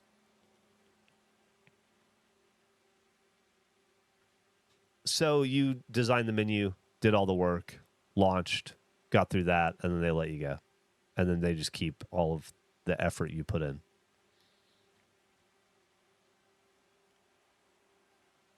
That sucks. I'm sorry to hear that, Bill. I am sorry to hear that, dude. That's fucking... Unfortunately, that's probably pretty common, you know, but absolute dog shit. Keep moving forward, yeah. Well, I hope the new thing works out then. And you had a seizure on the clock? Jesus. Hopefully you're feeling okay.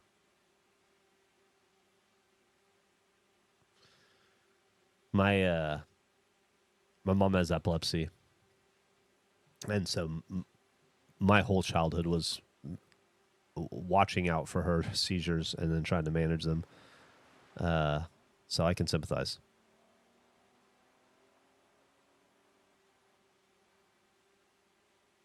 I'm sorry to hear that, Hackers. Are you able to drive? My mom would have a seizure, and then she'd have to take like 6 months off of driving. She wouldn't be allowed to drive for like 6 months, and it would be a whole thing.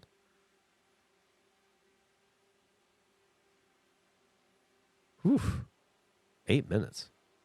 Jesus. 4 more months. Yeah.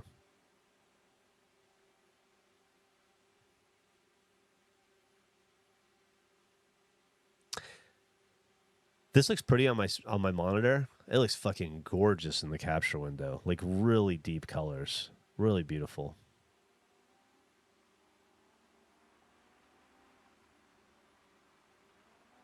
Oh my God, Canadian Crow. That must have been, I can't imagine. I cannot imagine. That must have been heartbreaking and the most stressful thing.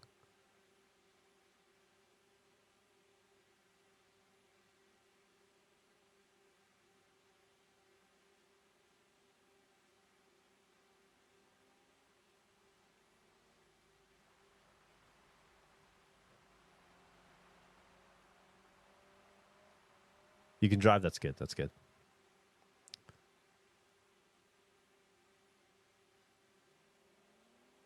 I can imagine, Braxton, man. I guess they're more common than I realized. Graphite buzzkill.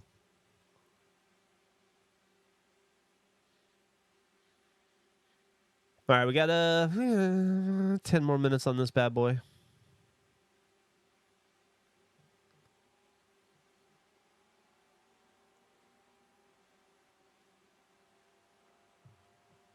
Constitute elder abuse.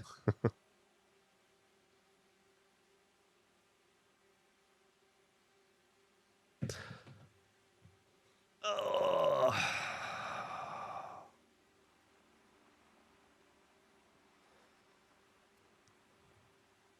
I can't believe how busy the fucking trail was today. I went for a bike ride at 3 p.m. on a Wednesday. I figured that's the hottest, stillest, shittiest part of the day. It'll be pretty empty. And it was still like what used to be a weekend of traffic. Now a weekend of traffic, you can't.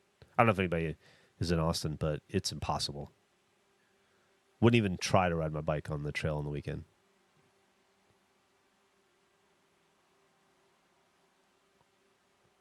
Bibs are not flattering. No, they are not.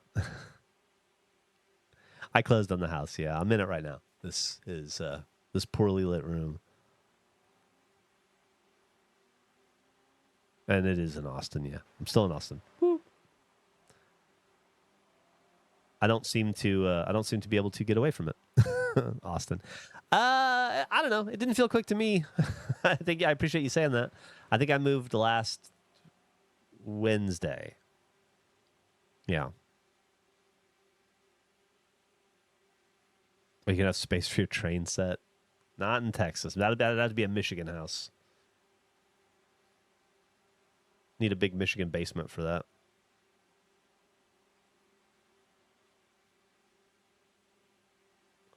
Still looking for a second house in Detroit. Eventually. I can't afford the first house I just bought right now. I'll get a little further down the road on this before I... that definitely slowed down the search for a house in Michigan.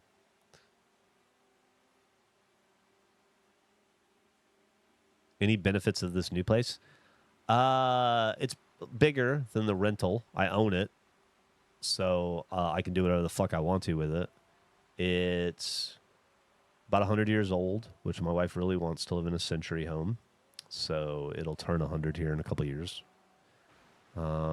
It's in a neighborhood that I've always wanted to live in. I've kind of dreamed of living in my entire life, adult life. And it met like 95% of our needs. It's really close. It's really pretty. It's the kind of style. I'm trying not to dox myself. It's a style of house that I really like.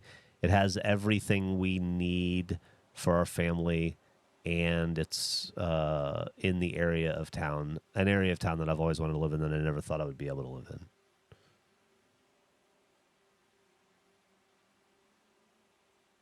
Am I going to throw a 100th birthday party? I am 100% going to do that, yeah. Why do people want to live in a really old home?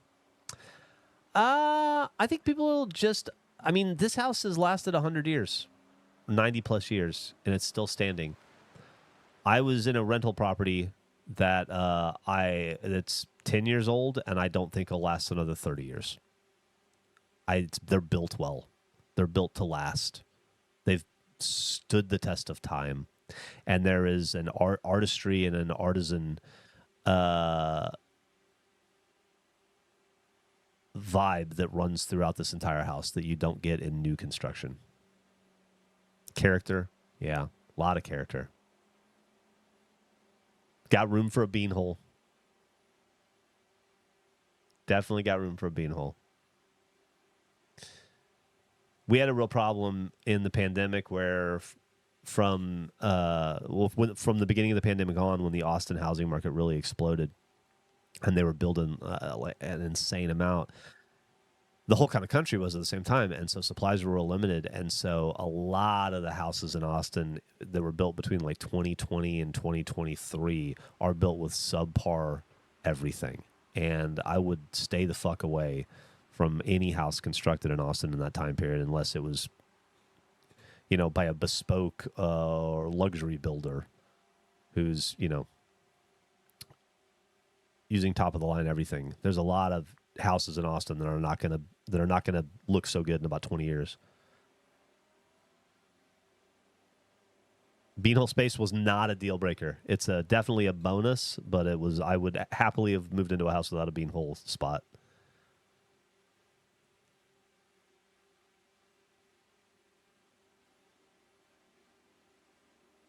Prices exploded. Got a friend whose house jumped $400K. Yeah. The one thing I don't want to do is build. I've had friends do it. I've watched them go through it. I had a second floor put on a house that took 7 months longer than the quote. I don't want to go through that again.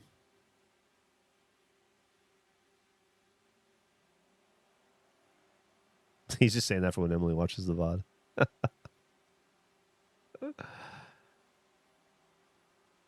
Mark will dig us the beanhole of our dreams. I love that idea, Mark.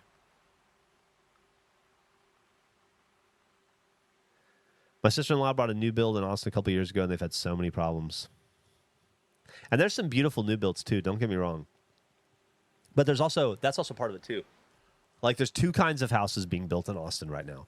There are modern farmhouses, which is like some variation of the white modern farmhouse, which was very pretty the first like 10 I saw, but there's like half of the houses in Austin look like that now.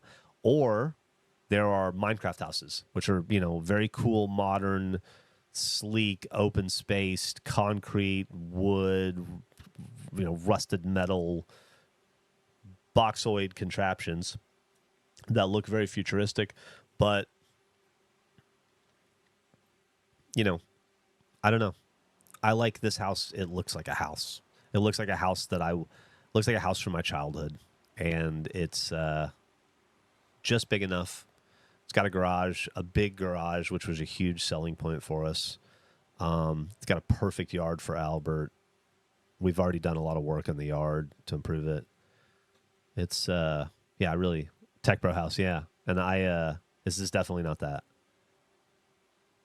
Acacia wood plank blocks, yeah. Everything is acacia. It's yeah, it's a yeah, very Minecrafty for sure.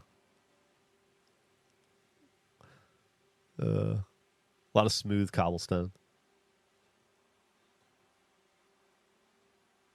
I want to send a package that's very break show coded, but I'm kind of nervous to do so. I'm afraid Eric will bully me. Well, Eric won't be the one opening it. I will be, so you're safe.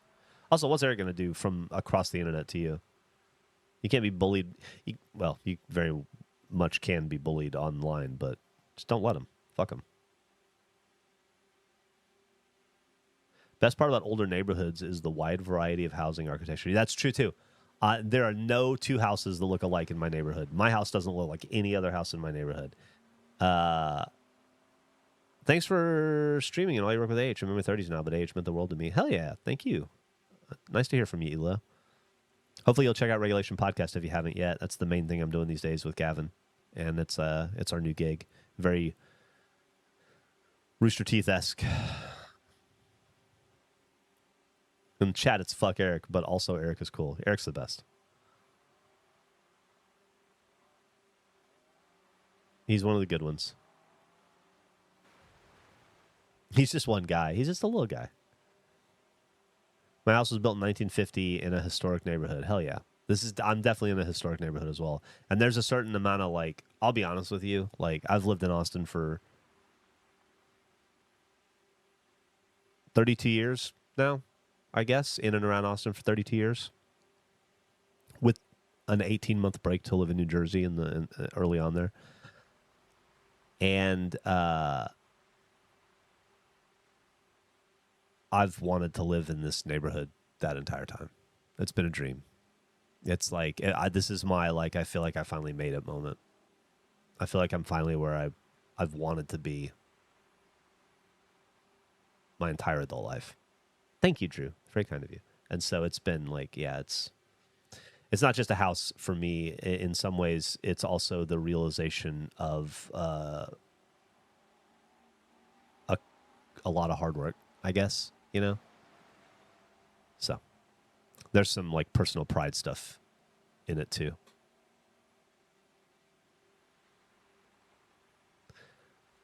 Oh, fucker. Stop. Oh, I started again. Stop. Stay. Stop. You did lose your regulation listener status. Your comment leaver now.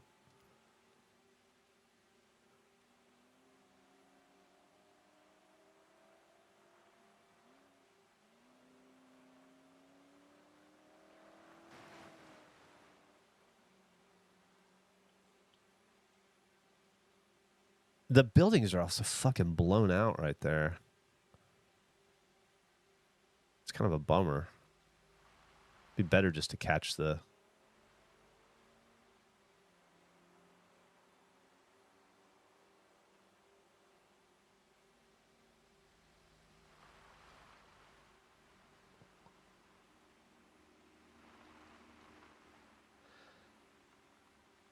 This is not the most attractive thing in the world, but I'm going to film it anyway just because we're here.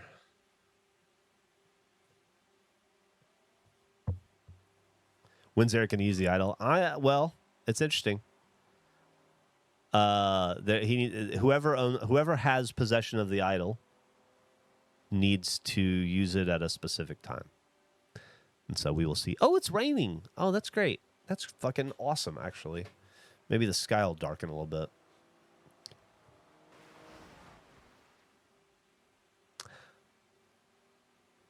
I'm happy with this shot. How's the stomach feeling? Oh, I'm figuring it out. Yeah, I'm working through it. Thank you for asking. Jeff, do you often send mail back to people who send items on the break show? I try. I like something to be autographed or whatever. Man, we're really bad at it. We're really bad at it, and it might take you 6 months to get your item back, but we will get it back eventually. But I think we also begged people not to do it because we get overwhelmed pretty quickly. The last batch, I think we said was the last we would do, but for you guys, make an exception. What was your first car, and what car did you pick for your daughter's first car? Millie's first car was kind of my first car. My dad got me a 1978 Ford Courier pickup truck, which was a smaller than an F-150. Courier became a car not later, but it was this tiny little pickup truck. And then after that, I had that for a few months, and then I got a 1981 Datsun 200 SX, which was like a little bubble sports car. And my friends and I drove that into everything we could. That car was a tank, and it lasted a long time, considering I ran over every stop sign, I ran into buildings. We would do donut. I beat the shit out of that car. And then after that, I got a 1980 Buick Century, which was the car I drove into the ditch and submerged in water on the trip to New Orleans in that story that I tell about the guy getting struck by lightning. And then I don't know. Then I joined the Army.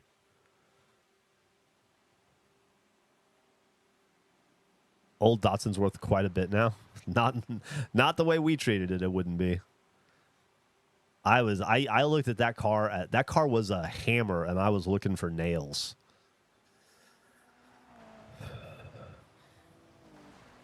Not that I'm aware of. I don't remember having any rust issues, but it also wasn't driving over salt or anything. We'll see you later, Braxton, man. Have a good one. I'm gonna follow you in about 11 minutes here. This is the last thing I'm doing. Then I gotta move on, unpack another box, or hang some more shit. It's mostly hanging shit on the walls at this point. Wow, the day really improved. It was looking rough there early, but this is nice.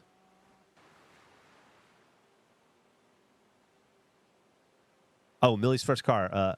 Her mother bought her a little red convertible Saab that never ran.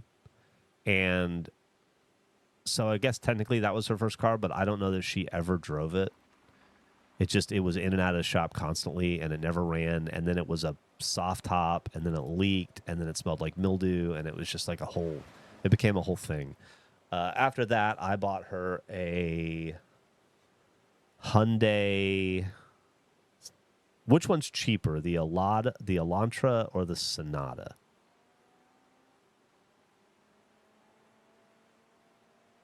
Was a sob story. Her first car was absolutely deep sea diverticulitis. It was definitely a sob story. I remember thinking they don't make this car anymore. The company's gone. It may be hard to get it worked on. It may not be the best. Okay. I'll shut up.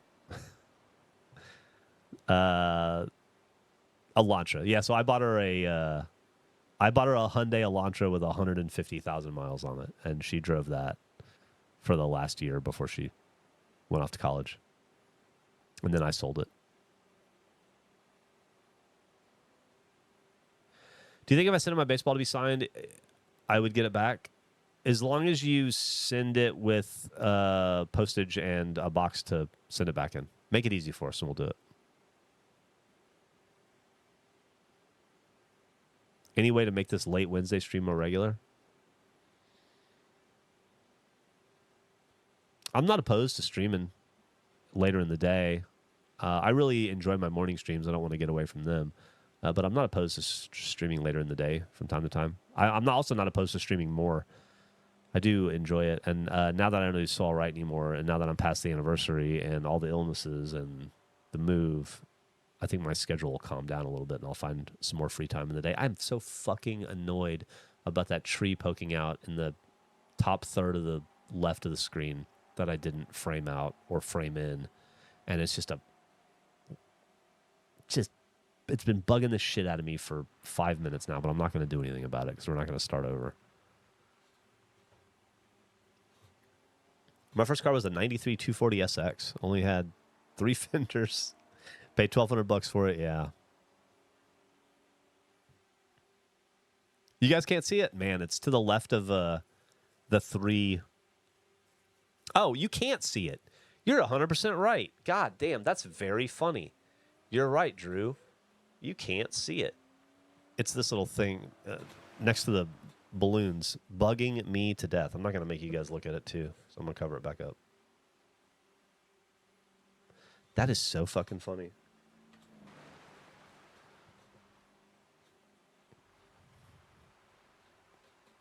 Ew.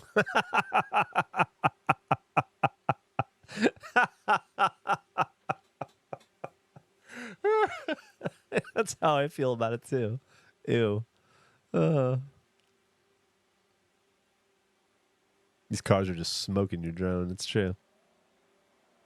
Ford Contour. Good Lord. I barely remember that one. Ford Contour. I was going to buy a new car, but I bought a house instead.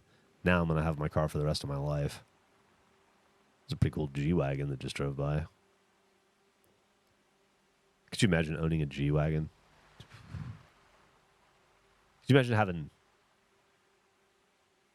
imagine being able to afford a G-Wagon to the level that you would just get one? It's crazy. Gavin's car. Hope Millie drives by again. Yeah, me too. 93 Pontiac Grand Am sounds like a great first car. Any trips to Canada planned? Man, I'd like to. I'd really like to. I got my house. Thank you. Yeah, I did. I just have to figure out how to light myself better.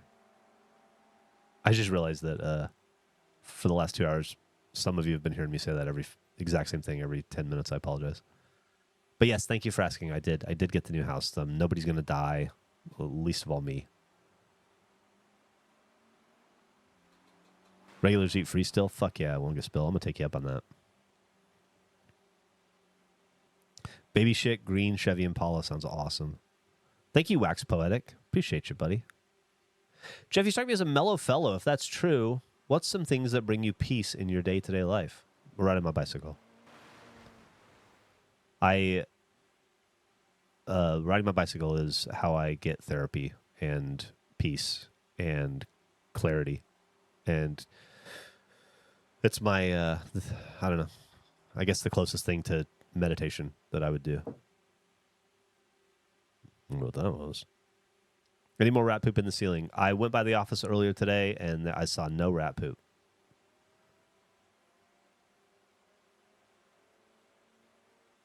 All Anma episodes, really. Wow. Do you still have an electric bike? Fuck yeah, I do. I have a great electric bike. That's been a workhorse for the last... Well, I've been using them for about 8-9 years now, but I've had the one that I'm... My main rider. I've probably had it close to 5 or 6 years now. Yeah, it's still going strong.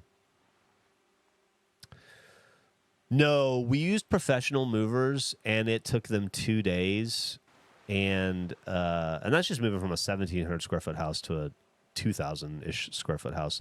They're not that big or anything. But it took them 2 days. And before that, we moved a ton of shit. You know, there's just a bunch of stuff you don't want the movers to move. Like incredible, like breakables, family heirlooms. Emily has a bunch of old lamps that are really nice. She's got a ton of vases, because she's really into making bouquets, and so she does a lot of flower arranging, and so she's got a ton of like heavy vases that are very delicate. All my baseball cards, all my regulation fuckface, Rooster Teeth memorabilia, all that stuff. You know, we moved ourselves, and that took, I did that for like a week straight, just moving that shit over here. Tiny town, yeah, they didn't move the tiny town. They're movers, not carefulers. Yeah, they're great for the bed, for the heavy equipment, the kitchen, bookshelves, chests of drawers, that kind of stuff. But we moved a shitload ourselves. My movers broke all my plates when I moved. Yeah, that sucks. We lost something that Emily really liked. I don't remember what it was. A coffee mug, maybe, that she really liked. We used Emily's car for all that. Gavin and Nick's show could have been helping you move. They were both conveniently out of town. Gavin did offer. He was around for some of it, but like I said earlier, I don't want to bug those guys. I don't want to. I was a dude with a pickup truck in my 20s. I had to help people move every fucking weekend, and I don't ever want to do that to anybody else. That's my shit, not theirs. I'll handle it. I'll pay somebody to do what I can't do, and I'll do everything else. I don't like to inconvenience people that I like.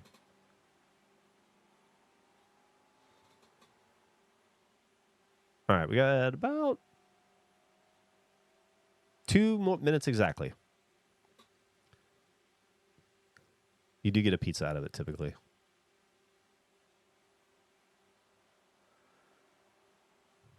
I liked my landlord as much as one can like a landlord, you know?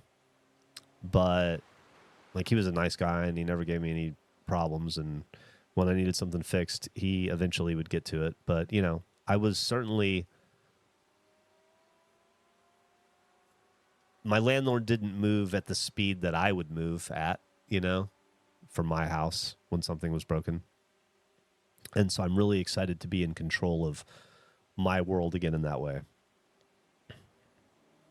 If my AC breaks, I can move heaven. I can move hell or heaven if I need to get somebody out to get it fixed.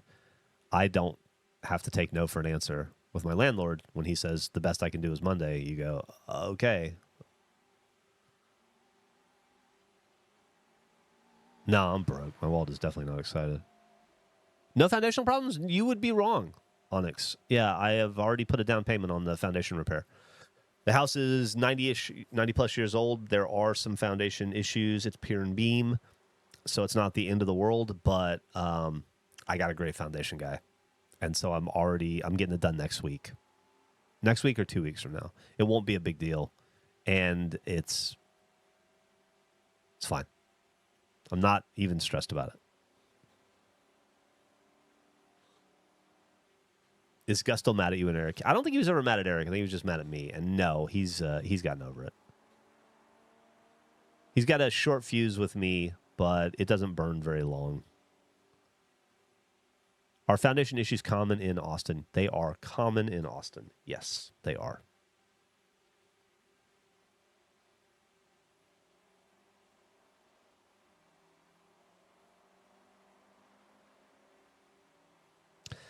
Okay, we're gonna go for 45 more seconds, and then I'm gonna fuck off. It's 4 p.m. That's not bad. That's not bad. I still got a little bit of day ahead of me.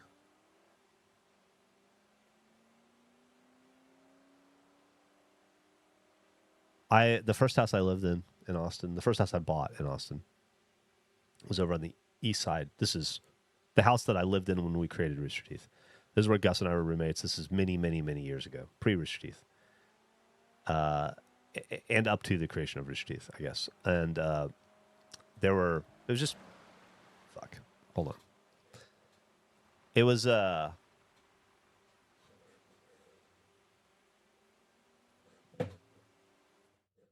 just like imagine a straight street, just goes like this,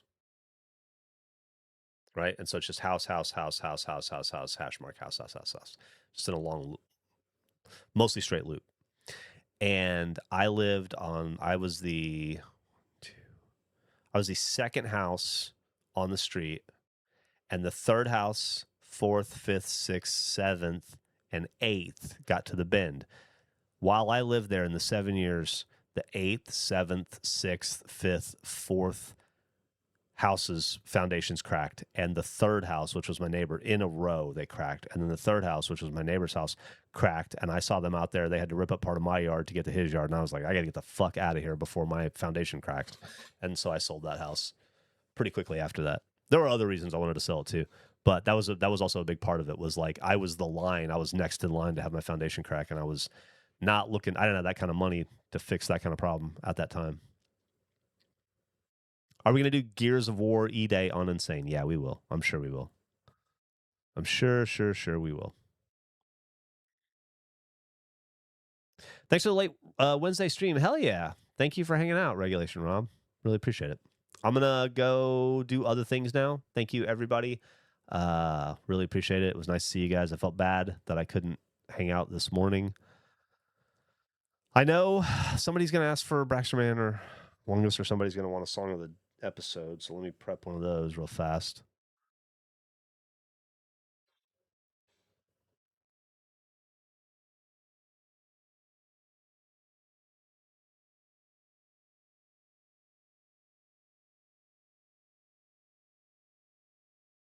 I don't know what that is.